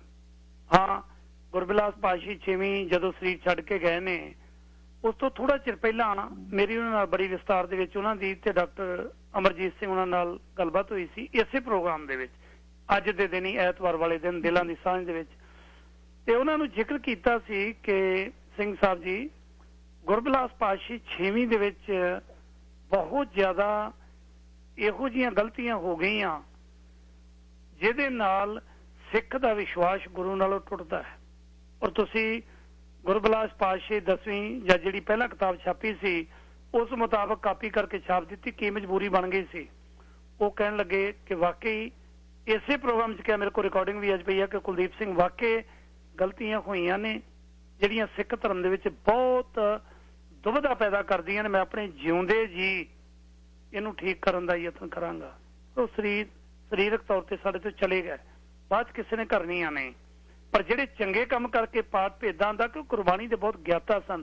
ਵੇਦਾਂਤੀ ਕਹਿੰਦੇ ਵੀ ਇਸੇ ਕਰਕੇ ਸੀ, ਬਕਾਇਦਾ ਉਹਨਾਂ ਨੂੰ ਬੜਾ ਗਿਆਨ ਸੀ। ਉਹਨਾਂ ਦੀ ਬਰਸੀ ਦੇ ਉੱਤੇ ਕੀ ਗੱਲਬਾਤ ਹੋਈ, ਜਿਹੜਾ ਕੱਲ ਜਾਂ ਪਰਸੋਂ ਇਕੱਠ ਹੋਇਆ, ਤੁਸੀਂ ਵੀ ਉੱਥੇ ਗਏ ਸੀ, ਉਹਦੇ ਬਾਰੇ ਕੀ ਕਹਿਣਾ ਚਾਹੋਗੇ ਜੀ? ਉਸ ਬਰਸੀ ਦੇ ਪ੍ਰੋਗਰਾਮ ਦੇ ਵਿੱਚ ਪਰਿਵਾਰ ਨੂੰ ਔਰ ਉਹਨਾਂ ਦੇ ਸਨੇਹੀਆਂ ਨੂੰ, ਹੋਰਾਂ ਨੂੰ ਇਸ ਗੱਲ ਤੇ ਬੜਾ ਇਤਰਾਜ਼ ਸੀ ਕਿ ਜਿਹੜਾ 3 ਮਈ ਨੂੰ ਪੰਥਕ ਇਕੱਠ ਅਕਾਲ ਤਖਤ ਸਾਹਿਬ ਬੁਲਾਇਆ ਗਿਆ ਸੀ, ਉਹਦੇ ਵਿੱਚ ਇੱਕ ਦਮਦਮੀ ਟਕਸਾਲ ਵਾਲਿਆਂ ਨੇ ਬਹਿ ਕੇ ਉੱਥੇ ਅਪਸ਼ਬਦ ਬੋਲੇ ਸੀ। ਮੈਂ ਜੇ ਕਹਾਂਗੀ, ਸ਼੍ਰੋਮਣੀ ਕਮੇਟੀ ਦੇ ਪ੍ਰਬੰਧ ਅਧੀਨ ਜਿਹੜਾ ਉਹ ਜਗ੍ਹਾ ਸੀ, ਮੀਟਿੰਗ ਦਾ ਵੈਨਿਊ ਸੀ, ਉੱਥੇ ਬਹਿ ਕੇ ਇਹਨਾਂ ਨੇ ਜਿਹੜੀ ਸ਼੍ਰੋਮਣੀ ਕਮੇਟੀ ਦੀ ਦਾੜੀ ਪੁੱਟੀ ਸੀ, ਜਿਹਦੇ ਵਿੱਚ ਇਹਨਾਂ ਨੇ ਗਲਤ ਸ਼ਬਦ ਵਰਤੇ ਸੀ ਉਹਨਾਂ ਵਿਅਕਤੀਆਂ ਵਾਸਤੇ ਜਿਨ੍ਹਾਂ ਨੇ ਉਮਰਾਂ ਲਾਤੀਆਂ ਇਸ ਖੋਜ ਵਾਸਤੇ। ਤੇ ਪਰਿਵਾਰ ਨੂੰ ਇਤਰਾਜ਼ ਸੀ ਉਹਦੇ ਤੇ, ਔਰ ਉਹਨਾਂ ਨੂੰ ਦੁੱਖ ਹੈਗਾ ਸੀ। ਤੇ ਵੇਦਾਂਤੀ ਜੀ ਆਪਣੇ ਨਿੱਜੀ ਜੀਵਨ ਦੇ ਵਿੱਚ ਬਹੁਤ ਹੀ ਸਰਲ ਸੁਭਾਅ ਦੇ ਵਿਅਕਤੀ ਸੀ। ਜਥੇਦਾਰ ਵੀ ਅਕਾਲ ਤਖਤ ਸਾਹਿਬ ਦੇ ਰਹੇ, ਪਰ ਉਹਨਾਂ ਦੇ ਵਿੱਚ ਕਦੀ ਹਉਮੈ, ਕਦੀ ਫੂਫਾ ਨਹੀਂ ਦੇਖੀ। ਬੜੀ ਨਮਰਤਾ ਸੀ ਉਹਨਾਂ ਦੇ ਵਿੱਚ। ਇਹ ਤਾਂ ਮੈਂ ਨਿੱਜੀ ਤੌਰ ਤੇ ਉਹਨਾਂ ਦੇ ਨਾਲ ਮਿਲ ਵਰਤ ਕੇ ਵੇਖਿਆ ਹੈਗਾ ਕਿ ਬਹੁਤ ਹੀ ਡਾਊਨ ਟੂ ਅਰਥ, ਹੰਬਲ ਗੁਰਸਿੱਖ ਹੈਗੇ ਸੀ। ਉਹਨਾਂ ਦੇ ਪਰਿਵਾਰ ਵਿੱਚ ਵੀ ਸਿੱਖੀ ਹੈਗੀ ਸੀ ਤੇ ਕੋਈ ਇਹੋ ਜਿਹੀ ਗੱਲ ਨਹੀਂ ਸੀ ਕਿ ਜਿਸ ਤਰ੍ਹਾਂ ਕਈ ਵਾਰ ਹੁੰਦਾ ਹੈ, ਤੁਸੀਂ ਵਿਅਕਤੀ ਨੂੰ ਨਹੀਂ ਜਾਣਦੇ ਤੇ ਉਹਦੇ ਬਾਰੇ ਤੁਸੀਂ ਪਰਸੈਪਸ਼ਨ ਕੁਝ ਹੋਰ ਬਣਾ ਲੈਂਦੇ ਹੋ। ਪਰ ਵੇਦਾਂਤੀ ਜੀ ਨੂੰ ਜਿੰਨਾ ਕੁ ਮੈਂ ਨੇੜਿਓਂ ਦੇਖਿਆ ਸੀ, ਵਿਦਵਾਨ ਵੀ ਸਨ, ਗਾਏ ਬਗਾਏ ਉਹਨਾਂ ਕੋਲੋਂ ਕੋਈ ਗੱਲ ਵੀ ਪੁੱਛਣੀ ਹੁੰਦੀ ਸੀ ਤੇ ਬੜੇ ਸੋਹਣੇ ਤਰੀਕੇ ਨਾਲ ਸਮਝਾ ਦਿੰਦੇ ਸੀ। ਕਿਤੇ ਟੀਚਰਸ ਦੀ ਲੋੜ ਹੁੰਦੀ ਸੀ, ਮਤਲਬ ਕਾਫੀ ਉਹ ਹੈਲਪਫੁਲ ਵਿਅਕਤੀ ਸਨ, ਇਨਸਾਨ ਸਨ। ਤੇ ਉਹਨਾਂ ਦੇ ਉੱਥੇ ਜਿੰਨੇ ਵੀ ਬੁਲਾਰੇ ਆਏ, ਉਹਨਾਂ ਨੇ ਇਸ ਗੱਲ ਦੀ ਸ਼ਲਾਘਾ ਕੀਤੀ ਕਿ ਜਿਹੜਾ ਉਹਨਾਂ ਦੀ ਉਮਰ ਭਰ ਦੀ ਕਮਾਈ ਹੈ ਉਹ ਅੱਜ ਸ਼੍ਰੋਮਣੀ ਕਮੇਟੀ ਕੋਲ ਪਈ ਹੋਈ ਹੈ। ਉਸ ਕਮਾਈ ਦੇ ਵੱਲ ਨਜ਼ਰ ਤਾਂ ਮਾਰੋ, ਦੇਖੋ ਤਾਂ ਸਹੀ। ਅੱਜ ਜੇ ਮਸਲਾ ਗੁਰੂ ਗ੍ਰੰਥ ਸਾਹਿਬ ਦੀ ਛਪਾਈ ਦਾ ਤੇ ਪਦ ਭੇਦਾਂ ਦਾ ਤੇ ਲਗਾ ਮਾਤਰਾ ਦਾ ਆ ਰਿਹਾ ਹੈ, ਤੇ ਉਹਨਾਂ ਨੇ ਜਿਹੜੀ ਆ ਕੋਈ 20-25 ਸਾਲ ਲਾਏ ਹੈਗੇ। ਉਹਨਾਂ ਦੀ ਰਿਪੋਰਟ ਪਈ ਹੋਈ ਹੈ 1100 ਪੰਨਿਆਂ ਦੀ, ਉਹਨੂੰ ਖੋਲ ਕੇ ਵੇਖੋ ਤਾਂ ਸਹੀ, ਉਹਦੇ ਵਿੱਚ ਲਿਖਿਆ ਕੀ ਹੋਇਆ। ਤੇ ਕਿਤੇ ਨਾ ਕਿਤੇ ਤਾਂ ਰਸਤਾ ਅੱਗੇ ਇੱਕ ਤੁਸੀਂ ਕੁਝ ਤਿਆਰ ਕਰਨਾ ਹੋਏ, ਤੁਹਾਨੂੰ ਇੱਕ ਬੇਸਿਕ ਖਰੜਾ ਤਾਂ ਚਾਹੀਦਾ ਹੁੰਦਾ ਨਾ, ਜਿਹਦੇ ਉੱਪਰ ਤੁਸੀਂ ਅੱਗੇ ਵਿਚਾਰ ਕਰੋ ਸਹੀ ਹੈ ਕਿ ਗਲਤ ਹੈ। ਜੇ ਉਹਨੂੰ ਖਰੜਾ ਹੀ ਮੰਨ ਕੇ ਜੇ ਚੱਲੋ, ਇੰਨਾ ਮਿਹਨਤ ਦਾ ਕੰਮ, ਤੇ ਉਹਦੇ ਵਿੱਚੋਂ ਕਾਫੀ ਸਵਾਲਾਂ ਦੇ ਜਿਹੜੇ ਉਹ ਜਵਾਬ ਤੈਅ ਕਰਨ ਦੇ ਵਿੱਚ ਆਸਾਨੀ ਹੋਏਗੀ। ਜੀ ਪਰ ਇਹਦੇ ਵਿੱਚ ਬੀਬਾ ਜੀ ਮੈਂ ਕਹਿੰਦਾ ਵੀ ਜੇ ਸ਼੍ਰੋਮਣੀ ਕਮੇਟੀ ਦਾ ਕੋਈ ਇੰਡੀਪੈਂਡੈਂਟ ਪ੍ਰਧਾਨ ਬਣੇ, ਐਗਜ਼ੈਕਟਿਵ ਇੰਡੀਪੈਂਡੈਂਟ ਬਣੇ, ਗੁਰਸਿੱਖਾਂ ਦੀ ਬਣੇ, ਜਿਹੜੇ ਗੁਰੂ ਨੂੰ ਸਮਰਪਿਤ ਹੋਣ, ਕਿਸੇ ਲੀਡਰ ਨੂੰ ਸਮਰਪਿਤ ਨਾ ਹੋਣ। ਲੀਡਰ ਨਾ ਡਾਇਰੈਕਸ਼ਨਾਂ ਦੇਵੇ ਕਿ ਮੈਂ ਕਹਿ ਰਿਹਾ ਕਿ ਮੈਨੂੰ RSS ਦਾ ਹੁਕਮ ਆਇਆ ਨਾਨਕਸ਼ਾਹੀ ਕੈਲੰਡਰ ਖਤਮ ਕਰ ਦਿਓ ਤੇ ਕਰ ਦਿਓ। ਸ਼੍ਰੋਮਣੀ ਕਮੇਟੀ ਦਾ ਪ੍ਰਧਾਨ ਕਹਿੰਦਾ ਸਤ ਵਚਨ ਜੀ ਅੱਜ ਹੀ ਲਓ, ਆਪਾਂ ਹੁਣੇ ਹੁਕਮ ਕਰਦੇ ਹਾਂ, ਖਤਮ। ਇੱਕ ਜਿਹੜਾ ਹੁਕਮ ਹੈ ਸ਼੍ਰੋਮਣੀ ਗੁਰਦੁਆਰਾ ਪ੍ਰਬੰਧਕ ਕਮੇਟੀ ਜਥੇਦਾਰ ਦਾ ਮੰਨ ਲੈਂਦੀ ਹੈ ਕਿ ਲਓ ਜੀ ਪੰਥਕ ਇਕੱਠ 11 ਤਰੀਕ ਨੂੰ ਬੁਲਾ ਲਓ, ਬੁਲਾ ਲਿਆ। ਇਸ ਤੋਂ ਪਹਿਲਾਂ ਮਹੀਨੇ ਤੋਂ ਵੱਧ ਹੋ ਗਿਆ ਰੌਲਾ ਪੈਂਦੇ ਨੂੰ ਕਿ PTC ਜਿਹੜੀ ਦਰਬਾਰ ਸਾਹਿਬ ਤੋਂ ਗੁਰਬਾਣੀ ਦਾ ਕੀਰਤਨ ਰਿਲੇ ਕਰਦੀ ਇੱਕ ਮੀਡੀਆ ਦੀ ਸੰਸਥਾ ਹੈ, ਉੱਥੇ ਲੜਕੀਆਂ ਦੇ ਸਰੀਰਕ ਸ਼ੋਸ਼ਣ ਦੇ ਦੋਸ਼ ਲੱਗੇ ਨੇ। ਇਸ ਕਰਕੇ ਜਥੇਦਾਰ ਸਾਹਿਬ ਨੇ ਹੁਕਮ ਕੀਤਾ ਸੀ ਕਿ ਸ਼੍ਰੋਮਣੀ ਗੁਰਦੁਆਰਾ ਪ੍ਰਬੰਧਕ ਕਮੇਟੀ ਆਪਣਾ YouTube ਚੈਨਲ ਸਥਾਪਿਤ ਕਰੇ ਤੇ ਗੁਰਬਾਣੀ ਉੱਥੋਂ ਪ੍ਰਸਾਰਿਤ ਕਰੇ। ਇੱਕ ਮੰਨ ਲਿਆ, ਦੂਜਾ ਮੰਨਿਆ ਨਹੀਂ, ਕਿਉਂ? ਇਹ ਤਾਂ ਜੀ ਪ੍ਰਧਾਨ ਤੇ ਉਹਨਾਂ ਦੀ ਐਗਜ਼ੈਕਟਿਵ ਜਵਾਬ ਦੇ ਹਨ। ਮੈਂ ਤਾਂ ਜਨਰਲ ਹਾਊਸ ਦੇ ਵਿੱਚ ਖੜੇ ਹੋ ਕੇ ਵੀ ਇਹ ਗੱਲ ਕੀਤੀ ਸੀ ਕਿ ਜਦੋਂ ਤੱਕ ਇਹ ਫੈਸਲਾ ਨਹੀਂ ਹੋ ਜਾਂਦਾ ਕਿ ਇਹਨਾਂ ਦੇ ਜਿਹੜੇ PTC ਤੇ ਦੋਸ਼ ਲੱਗੇ ਉਹ ਸਹੀ ਹਨ ਜਾਂ ਗਲਤ ਹਨ, ਉਦੋਂ ਤੱਕ ਸਾਡਾ ਸ਼੍ਰੋਮਣੀ ਕਮੇਟੀ ਦਾ ਇਹਨਾਂ ਦੇ ਨਾਲ ਕੋਈ ਤਲਕ ਨਹੀਂ ਹੋਣਾ ਚਾਹੀਦਾ। ਔਰ ਇਹਨਾਂ ਨੇ ਜਿਹੜਾ ਕੰਟਰੈਕਟ ਕੀਤਾ ਹੈ ਜਿਸ ਰਵਿੰਦਰ ਨਾਰਾਇਣ ਦੇ ਨਾਲ, ਜਿਹਦੇ ਸਿਗਨੇਚਰ ਹਨ ਉਸ ਕੰਟਰੈਕਟ ਦੇ ਉੱਪਰ, ਜਦੋਂ ਉਹ ਬੰਦਾ ਇਹਨਾਂ ਘਟੀਆ ਇਲਜ਼ਾਮਾਂ ਦੇ ਵਿੱਚ ਜੇਲ੍ਹ ਦੇ ਵਿੱਚ ਹੈ, ਤੇ ਜਦ ਤੱਕ ਉਹਦਾ ਨਿਪਟਾਰਾ ਨਹੀਂ ਹੁੰਦਾ ਤੇ ਸ਼੍ਰੋਮਣੀ ਕਮੇਟੀ ਨੂੰ ਉਹਨਾਂ ਤੋਂ ਕਿਨਾਰਾ ਕਰਨਾ ਚਾਹੀਦਾ ਹੈ। ਤੇ ਮੈਂ ਤਾਂ ਅੱਜ ਵੀ ਇਹੀ ਕਹਾਂਗੀ ਕਿ ਜਦ ਤੱਕ PTC ਦੇ ਉਸ ਪ੍ਰੋਗਰਾਮ ਦਾ ਕੋਈ ਫਾਈਨਲ ਕਨਕਲੂਜਨ ਨਹੀਂ ਹੁੰਦਾ, ਉਦੋਂ ਤੱਕ ਇਹ ਤਾਂ ਬਿਲਕੁਲ ਹੀ ਰੋਕ ਦੇਣੀ ਚਾਹੀਦੀ ਹੈ। ਔਰ ਵੈਸੇ ਵੀ ਸ਼੍ਰੋਮਣੀ ਕਮੇਟੀ ਦਾ ਆਪਣਾ ਚੈਨਲ ਚਾਹੀਦਾ ਹੈ ਕਿ ਜੇ ਸਾਰੀ ਦੁਨੀਆ ਦੇ ਵਿੱਚ ਜਿਹੜੇ ਮੇਨ ਧਾਰਮਿਕ ਸਥਾਨ ਹਨ, ਜੇ ਉਹਨਾਂ ਦੇ ਆਪਣੇ TV ਚੈਨਲ ਰਨ ਕਰਦੇ ਨੇ, ਉਹਨਾਂ ਤੇ ਪ੍ਰਚਾਰ ਪ੍ਰਸਾਰ ਕਰਦੇ ਨੇ, ਤੇ ਸ਼੍ਰੋਮਣੀ ਕਮੇਟੀ ਕਿਉਂ ਨਹੀਂ? ਕੌਮ ਕੋਲ ਪੈਸੇ ਦੀ ਕਮੀ ਨਹੀਂ, ਕੌਮ ਕੋਲ ਰਿਸੋਰਸਿਸ ਦੀ ਕਮੀ ਨਹੀਂ, ਤੇ ਕੌਮ ਦੇ ਵਿੱਚ ਨੀਅਤ ਦੀ ਕਮੀ ਵੀ ਨਹੀਂ ਹੋਣੀ ਚਾਹੀਦੀ। ਕੌਮ ਦੀ ਲੀਡਰਸ਼ਿਪ ਵਿੱਚ, ਕੌਮ ਦੇ ਵਿੱਚ ਨਹੀਂ, ਕੌਮ ਦੀ ਲੀਡਰਸ਼ਿਪ ਦੇ ਵਿੱਚ, ਜਿਹੜੀ ਮੌਜੂਦਾ ਲੀਡਰਸ਼ਿਪ ਹੈ ਉਹਦੀ ਨੀਅਤ ਵਿੱਚ ਵੀ ਕਮੀ ਨਹੀਂ ਹੋਣੀ ਚਾਹੀਦੀ। ਤੇ ਇਹਦੇ ਨਾਲ ਇੱਕ ਆਖਰੀ ਜਾਂਦੇ ਜਾਂਦੇ ਇੱਕ ਬੇਨਤੀ ਹੈ ਤੁਹਾਨੂੰ, ਤੁਹਾਡੇ ਥਰੂ ਸ਼੍ਰੋਮਣੀ ਗੁਰਦੁਆਰਾ ਪ੍ਰਬੰਧਕ ਕਮੇਟੀ ਨੂੰ, ਕਿ ਤੁਸੀਂ ਪਿਕ ਐਂਡ ਚੂਜ਼ ਨਾ ਕਰੋ ਕਿ ਜਥੇਦਾਰ ਸਾਹਿਬ ਨੇ ਜਿਹੜਾ ਹੁਕਮ ਤੁਹਾਡੇ ਮਾਲਕਾਂ ਦੇ ਕਹਿ ਦੇ ਉੱਤੇ ਕਰ ਦਿੱਤਾ, ਇੱਕ ਹੁਕਮ ਮੰਨ ਲਓ, ਦੂਜਾ ਹੁਕਮ ਇਸ ਕਰਕੇ ਨਾ ਮੰਨੋ ਕਿ ਸ਼ਾਇਦ ਮਾਲਕਾਂ ਦਾ ਨੁਕਸਾਨ ਹੋ ਸਕਦਾ ਹੈ। ਸਿੱਖਾਂ ਦੀ ਆਪਣੀ ਹੋਂਦ ਦੇ ਲਈ ਬਣਾਈ ਹੋਈ ਮੂਲ ਨਾਨਕਸ਼ਾਹੀ ਕੈਲੰਡਰ, ਕਿਰਨਜੋਤ ਕੌਰ ਬਕਾਇਦਾ ਉਹਨਾਂ ਮੀਟਿੰਗਾਂ ਦੇ ਵਿੱਚ ਸ਼ਾਮਲ ਰਹੇ ਨੇ, ਬੜਾ ਵੱਡਾ ਤੁਹਾਡਾ ਯੋਗਦਾਨ ਰਿਹਾ ਹੈ। ਜੇ ਹਰ ਵਾਰੀ ਕੁਰਾਲੀ ਵਾਲੇ ਜਾਂ ਮੋਰਿੰਡੇ ਵਾਲੇ ਪੰਡਤ ਨੂੰ ਜਾ ਕੇ ਪੁੱਛਣਾ ਕਿ ਸਾਡਾ ਗੁਰਪੁਰਬ ਅਸੀਂ ਕਦੋਂ ਮਨਾਈਏ, ਜੇ ਇਹਦੇ ਬਾਰੇ 13 ਚਿੱਠੀਆਂ ਸਰਦਾਰ ਸਰਬਜੀਤ ਸਿੰਘ ਸੈਕਰਾਮੈਂਟੋ ਅਕਾਲ ਤਖਤ ਤੇ ਸ਼੍ਰੋਮਣੀ ਕਮੇਟੀ ਨੂੰ ਲਿਖਦੇ ਨੇ, ਉਹਦਾ ਕੋਈ ਜਵਾਬ ਨਹੀਂ, ਫਿਰ ਸਿੱਖ ਆਪਣੀ ਫਰਿਆਦ ਲੈ ਕੇ ਕਿਹਦੇ ਕੋਲ ਜਾਣ ਜਿਹੜਾ ਸੁਣ ਲਵੇ ਕਿ ਚਿੱਠੀ ਦੇ ਉੱਤੇ ਅਮਲ ਹੋਏਗਾ? ਕਿ ਇਸ ਗੱਲ ਨੂੰ ਹਾਊਸ ਦੇ ਵਿੱਚ ਰੱਖੋਗੇ ਕਿ ਜਿਹੜੀ ਚਿੱਠੀ ਤੁਹਾਡੇ ਕੋਲ ਆਉਂਦੀ ਹੈ ਵਿਦੇਸ਼ੀ ਸਿੱਖਾਂ ਦੀ, ਉਹਨਾਂ ਦੇ ਉੱਤੇ ਬਕਾਇਦਾ ਅਮਲ ਕੀਤਾ ਜਾਵੇ ਤੇ ਉਹਦਾ ਜਵਾਬ ਦਿੱਤਾ ਜਾਵੇ ਕਿ ਆਹ ਟਾਈਮ ਫਰੇਮ ਹੈ, ਇੰਨੇ ਦੇ ਵਿੱਚ ਅਸੀਂ ਤੁਹਾਨੂੰ ਇਹਦਾ ਕੋਈ ਨਾ ਕੋਈ ਐਕਸ਼ਨ ਕਰਕੇ ਦੇਵਾਂਗੇ। ਨਹੀਂ ਤਾਂ ਫਿਰ ਵਿਦੇਸ਼ੀ ਸਿੱਖ ਤਾਂ ਆਪਣੀ ਵਿਦੇਸ਼ੀ ਸ਼੍ਰੋਮਣੀ ਪ੍ਰਬੰਧਕ ਕਮੇਟੀ ਬਣਾਉਣਗੇ, ਤੁਹਾਡੇ ਤੇ ਵਿਸ਼ਵਾਸ ਕਿਉਂ ਕਰਨ? ਵੈਸੇ ਵੀ ਪੰਜਾਬ ਤੱਕ ਹੀ ਉਹ ਸੀਮਤ, ਕਿਉਂ ਹੁਕਮਾਂ ਨੂੰ ਮੰਨਣਗੇ ਧਰਮਿੰਦਰ ਸਿੰਘ ਵਰਗੇ? ਜੇ ਮੇਰੇ ਅਖਤਿਆਰ ਦੇ ਵਿੱਚ ਹੋਵੇ ਤੇ ਤੁਹਾਨੂੰ ਇੰਨੀਆਂ ਗੱਲਾਂ ਕਰਨੀਆਂ ਹੀ ਨਾ ਪੈਣ। ਮੈਂ ਕਿਹੜਾ ਇਹਨਾਂ ਮੁੱਦਿਆਂ ਦੇ ਨਾਲ ਸਹਿਮਤ ਨਹੀਂ ਆ, ਮੈਂ ਮੁੱਦੇ ਉਠਾਉਂਦੀ ਨਹੀਂ। ਇੱਥੇ ਤਾਂ ਨਿਜ਼ਾਮ ਦੀ ਪੋਜੀਸ਼ਨ ਇਹ ਹੈਗੀ ਹੈ ਕਿ ਮੈਂਬਰ ਕੀ ਚਿੱਠੀ ਲਿਖ ਕੇ ਦੇਵੇ, ਉਹਦੀ ਚਿੱਠੀ ਦਾ ਜਵਾਬ ਨਹੀਂ ਆਉਂਦਾ। ਪਰ ਜਿਹੜੀ ਤੁਸੀਂ ਗੱਲ ਪਹਿਲੇ ਕਹੀ ਕਿ ਸ਼੍ਰੋਮਣੀ ਕਮੇਟੀ ਦੇ ਮੈਂਬਰ ਜਿਹੜੇ ਨੇ ਉਹ ਥੋੜੇ ਜਿਹੇ ਅਸਰਟਿਵ ਚਾਹੀਦੇ ਹੈਗੇ, ਥੋੜੀ ਜੀ ਉਹਨਾਂ ਦੀ ਰੁਚੀ ਚਾਹੀਦੀ ਹੈ ਸਿੱਖ ਮਸਲਿਆਂ ਦੇ ਵਿੱਚ, ਤਾਂ ਕਿ ਉਹ ਆਪਣੇ ਜਿਹੜੇ ਧਾਰਮਿਕ ਮਸਲੇ ਜੋ ਸਮੇਂ ਦੇ ਨਾਲ ਜ਼ਰੂਰਤਾਂ ਹੁੰਦੀਆਂ ਉਹਦੇ ਅਨੁਸਾਰ ਢਾਲਣ ਵੀ ਨਿਜ਼ਾਮ ਨੂੰ, ਤਾਂ ਕਿ ਸੰਪਰਕ ਬਣਿਆ ਰਵੇ। ਕਿ ਪੰਥਕ ਜਥੇਬੰਦੀ ਉਦੋਂ ਹੀ ਕਹਾਏਗੀ ਜਦੋਂ ਸਾਡਾ ਸਾਰੇ ਸਿੱਖਾਂ ਦੇ ਨਾਲ ਸੰਪਰਕ ਹੋਏਗਾ, ਕਮਿਊਨੀਕੇਸ਼ਨ ਹੋਏਗਾ।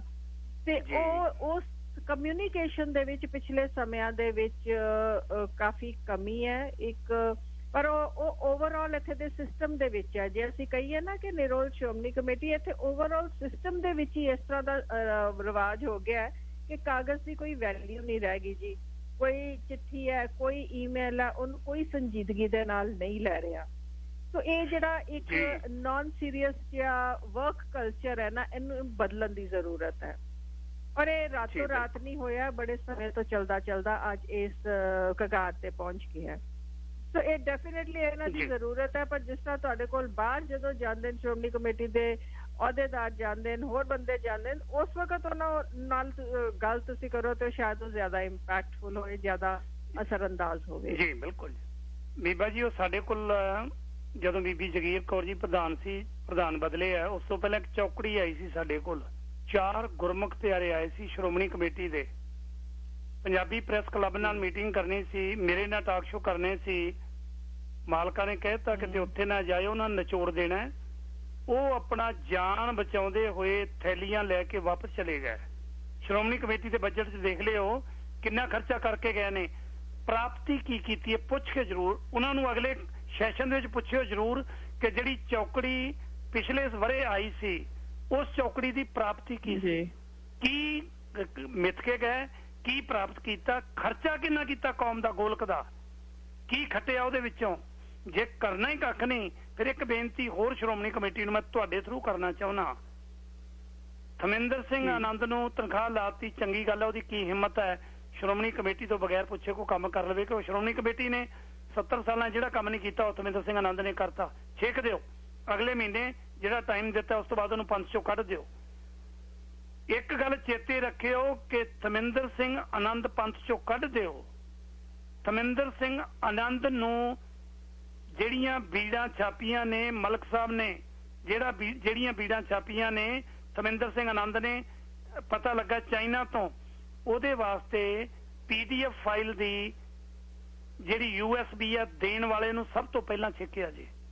ਜੇ ਸ਼੍ਰੋਮਣੀ ਕਮੇਟੀ ਰਿਸ਼ਵਤ ਲੈ ਕੇ ਇਹ USB ਨਾ ਦਿੰਦੀ, PDF ਫਾਈਲ ਨਾ ਦਿੰਦੀ, ਤੇ ਸ਼੍ਰੋਮਣੀ ਕਮੇਟੀ ਦੀ ਸਟੈਂਪ ਸਮੇਤ ਬਾਹਰ ਬੀੜਾਂ ਨਾ ਛਪਦੀਆਂ, ਤੁਸੀਂ ਲੋਕਾਂ ਨੂੰ, ਸਿੱਖਾਂ ਨੂੰ, ਵਿਦੇਸ਼ੀ ਸਿੱਖਾਂ ਨੂੰ ਦੋਸ਼ੀ ਨਹੀਂ ਮੰਨ ਸਕਦੇ। ਦੋਸ਼ੀ ਸ਼੍ਰੋਮਣੀ ਗੁਰਦੁਆਰਾ ਪ੍ਰਬੰਧਕ ਕਮੇਟੀ ਪਹਿਲਾਂ ਹੈ ਜਿਨ੍ਹਾਂ ਨੇ PDF ਫਾਈਲਾਂ ਪ੍ਰੋਵਾਈਡ ਕੀਤੀਆਂ ਨੇ।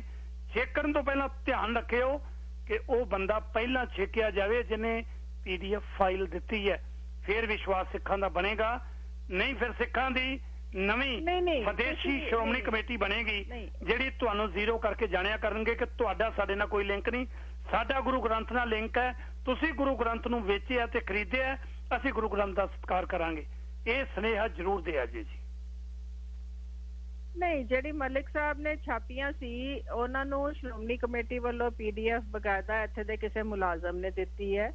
ਬਾਕੀ ਰਿਸ਼ਵਤ ਨਹੀਂ ਲਈ ਹੈ ਕਹਿਣਾ ਆਸਾਨ ਹੈ, ਬਗੈਰ ਪ੍ਰੂਫ ਦੇ ਕੋਈ ਗੱਲ ਨਹੀਂ ਕਰਨੀ ਚਾਹੀਦੀ ਹੈਗੀ ਜੀ। ਬਿਲਕੁਲ ਪਤਾ ਲੱਗਣਾ ਚਾਹੀਦਾ। ਉਹਨਾਂ ਦਾ ਬੜਾ ਲੰਬਾ ਸਮਾਂ ਕਮਿਊਨੀਕੇਸ਼ਨ ਸ਼੍ਰੋਮਣੀ ਕਮੇਟੀ ਦੇ ਨਾਲ ਚੱਲਦਾ ਰਿਹਾ, ਵੱਖ-ਵੱਖ ਪ੍ਰਧਾਨਾਂ ਦੇ ਨਾਲ ਚੱਲਦਾ ਰਿਹਾ ਹੈਗਾ, ਪਰ ਉਹਨਾਂ ਨੇ ਜਿਹੜੀ ਛਾਪੀ ਹੈ ਉਹਦੇ ਵਿੱਚ ਉਹਨਾਂ ਨੇ ਕੋਈ ਚੇਂਜ ਤਾਂ ਨਹੀਂ ਨਾ ਕੀਤੀ, ਤਬਦੀਲੀ ਤਾਂ ਨਹੀਂ ਨਾ ਕਿਸੇ ਕਿਸਮ ਦੀ ਕੀਤੀ। ਧਰਮਿੰਦਰ ਸਿੰਘ ਨੇ ਵੀ ਇਦਾਂ ਹੀ ਕੀਤਾ। ਔਰ ਨਿਰੋਲ ਛਪਾਈ ਦੇ ਵਿੱਚ ਦੋ ਚੀਜ਼ਾਂ ਫਰਕ ਹਨ ਜੀ ਜੀ।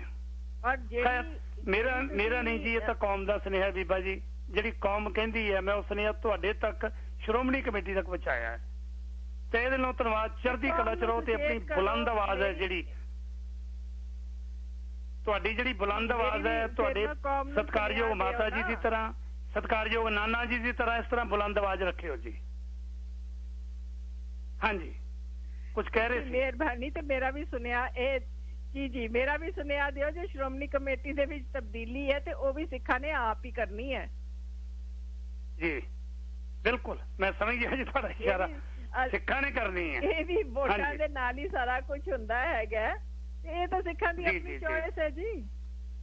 ਅਸੀਂ ਕਿਹੜੇ ਇੱਥੇ ਪੱਕੇ ਮੈਂਬਰ ਬੈਠੇ ਹੋਏ ਆ ਜੀ। ਬਹੁਤ ਬਹੁਤ ਧੰਨਵਾਦ ਜੀ, ਚੜ੍ਹਦੀ ਕਲਾ ਚ ਰਹੋ। ਉਮੀਦ ਹੈ ਕਿ ਕਦੇ ਬੀਬਾ ਕਿਰਨਜੋਤ ਕੌਰ ਵਰਗੇ ਸੁਲਝੇ ਹੋਏ ਗੁਰੂ ਗ੍ਰੰਥ ਸਾਹਿਬ ਨੂੰ ਸਮਰਪਿਤ ਕਿਤੇ ਸਾਡੀ ਸ਼੍ਰੋਮਣੀ ਕਮੇਟੀ ਦੇ ਪ੍ਰਧਾਨ ਹੋਣ, ਤੇ ਫੇਰ ਸ਼ਾਇਦ ਸਿੱਖਾਂ ਦੇ ਜਿਹੜੇ ਮਸਲੇ ਨੇ ਉਹ ਸਾਨੂੰ ਅਦਾਲਤਾਂ 'ਚ ਨਾ ਘਸੀਟਣੇ ਪੈਣ। ਸਾਨੂੰ ਸਾਡੀ ਸ਼੍ਰੋਮਣੀ ਸੰਸਥਾ ਦਾ ਨਾਮ ਇਸ ਤਰ੍ਹਾਂ ਦੇ ਸ਼ਬਦਾਂ ਨਾਲ ਨਾ ਵਰਣਨ ਕਰਨਾ ਪਵੇ। ਸਾਡੀ ਸੰਸਥਾ ਦੇ ਨਾਲ ਨਾਲ ਗੁਰੂ ਗ੍ਰੰਥ ਸਾਹਿਬ ਤੋਂ ਬਾਅਦ ਅਕਾਲ ਤਖਤ ਸਾਹਿਬ ਦੇ ਜਿਹੜੇ ਜਥੇਦਾਰ ਮੁਲਾਜ਼ਮ ਬਣੇ ਹੋਏ ਨੇ ਅੱਜ, ਉਹ ਇਸ ਤਰ੍ਹਾਂ ਨਾ ਬਣਨ। ਤੁਹਾਡਾ ਤਹਿ ਦਿਲੋਂ ਧੰਨਵਾਦ। ਵਾਹਿਗੁਰੂ ਜੀ ਕਾ ਖਾਲਸਾ, ਵਾਹਿਗੁਰੂ ਜੀ ਕੀ ਫਤਿਹ ਜੀ। ਵਾਹਿਗੁਰੂ ਜੀ ਕੀ ਫਤਿਹ ਜੀ। ਬੀਬੀ ਕਿਰਨਜੋਤ ਕੌਰ ਇੱਕ ਬੁਲੰਦ ਆਵਾਜ਼ ਹੈ ਸ਼੍ਰੋਮਣੀ ਕਮੇਟੀ ਦੇ ਵਿੱਚ, ਪਰ ਦੁਖਾਂਤ ਇਹ ਹੈ ਕਿ ਬੁਲੰਦ ਆਵਾਜ਼ ਸੁਣਦੇ ਨਹੀਂ। ਜੋ ਮਾਲਕ ਕਹਿੰਦੇ ਨੇ ਉਦਾਂ ਹੁੰਦਾ। ਵਿਤਕਰਾ ਕਿਉਂ? ਜੇ ਅਕਾਲ ਤਖਤ ਸਾਹਿਬ ਦੇ ਜਥੇਦਾਰ ਦੇ ਹੁਕਮ ਨੂੰ ਸ਼੍ਰੋਮਣੀ ਗੁਰਦੁਆਰਾ ਪ੍ਰਬੰਧਕ ਕਮੇਟੀ ਦੀ ਐਗਜ਼ੈਕਟਿਵ ਮੰਨ ਕੇ 10 ਦਿਨਾਂ ਦੇ ਵਿੱਚ ਪੰਥਕ ਇਕੱਠ ਬੁਲਾਉਂਦੀ ਹੈ, ਮੁਬਾਰਕਬਾਦ। ਪੰਥ ਇਕੱਠਾ ਹੋਵੇ, ਮੈਨੂੰ ਬਹੁਤ ਖੁਸ਼ੀ ਹੈ। ਪੰਥ ਦੁਨੀਆ ਦੇ ਵਿੱਚ ਬੈਠਾ ਜਿਹੜਾ ਬਾਹਰ ਪੰਥ ਖੁਸ਼ ਹੁੰਦਾ ਹੈ ਕਿ ਜਥੇਦਾਰ ਸਾਹਿਬ ਦਾ ਹੁਕਮ ਮੰਨ ਕੇ ਸੱਤ ਕਰਕੇ ਮੰਨ ਰਹੇ ਨੇ। ਪਰ ਜਥੇਦਾਰ ਸਾਹਿਬ ਨੇ ਇਹ ਵੀ ਹੁਕਮ ਦਿੱਤਾ ਸੀ ਕਿ ਆਪਣਾ ਪੀਟੀਸੀ ਚੈਨਲ ਤਿਆਰ ਕਰੋ। ਨਹੀਂ ਹੁੰਦਾ। ਮੈਂ ਅੱਜ ਦਾਅਵੇ ਨਾ ਕਹਿਣਾ, ਬਹੁਤੀਆਂ ਸੰਸਥਾਵਾਂ ਨੇ, ਇੱਕੋ ਹੀ ਸੰਸਥਾ ਕੈਨੇਡੀਅਨ ਸਿੱਖ ਸਟੱਡੀ ਤੇ ਟੀਚਿੰਗ ਸੋਸਾਇਟੀ ਆਪਣੇ ਬਲਬੂਤੇ ਦੇ ਉੱਤੇ ਉਹ ਚੈਨਲ ਇੱਥੋਂ ਬੈਠੇ ਚਲਾ ਸਕਦੇ ਆ। ਵੱਡੀਆਂ ਸੰਸਥਾਵਾਂ ਦੀ ਗੱਲ ਨਹੀਂ ਕਰ ਰਹੇ, ਇੱਕੋ ਹੀ ਸਿੱਖ ਚਲਾ ਸਕਦਾ ਹੈ। ਪਰ ਕੌਣ ਕਹੇ ਤੂੰ ਅੱਗਾ ਢੱਕ? ਇਹਨਾਂ ਨੂੰ ਕੌਣ ਕਹੇ? ਕਰੋ। ਧਰਮਿੰਦਰ ਸਿੰਘ ਆਨੰਦ ਨੂੰ ਡਟਵੀਂ ਸਜ਼ਾ ਲਾਓ। PDF ਫਾਈਲ ਕਿਹਨੇ ਦਿੱਤੀ ਉਹਨੂੰ ਬਰਾਬਰ ਛੇਕੋ। 70 ਸਾਲਾਂ ਦੇ ਵਿੱਚ ਜਿੰਨੇ ਪ੍ਰਧਾਨ ਆਏ ਨੇ ਉਹਨਾਂ ਨੇ ਜਿਹੜਾ ਕੀਤਾ ਹੋਇਆ ਕੰਮ ਹੈ 1932 ਤੋਂ ਲੈ ਕੇ ਹੁਣ ਤੱਕ, 1952 ਤੋਂ ਲੈ ਕੇ ਮਾਫ ਕਰਨਾ 2002 ਤੱਕ 4 ਸਬ ਕਮੇਟੀਆਂ ਬਣੀਆਂ ਨੇ। 4 5000 ਤੋਂ ਵਧੇਰੇ ਲਗਾ ਮਾਤਰਾ ਪਾਠ ਭੇਦ ਪੈਦਾ ਹੋ ਚੁੱਕੇ ਨੇ। ਤੁਹਾਨੂੰ ਸਜ਼ਾ ਕੌਣ ਦਊ? ਡੇਰੇ ਵਾਲੇ ਤੁਹਾਡੇ ਨਾਲ ਖੜਨਗੇ ਜਿਨ੍ਹਾਂ ਨੂੰ ਆਪ ਕਦੇ ਵੀ ਸਿੱਖ ਰਤ ਮਰਿਆਦਾ ਨੂੰ ਨਹੀਂ ਮੰਨਿਆ।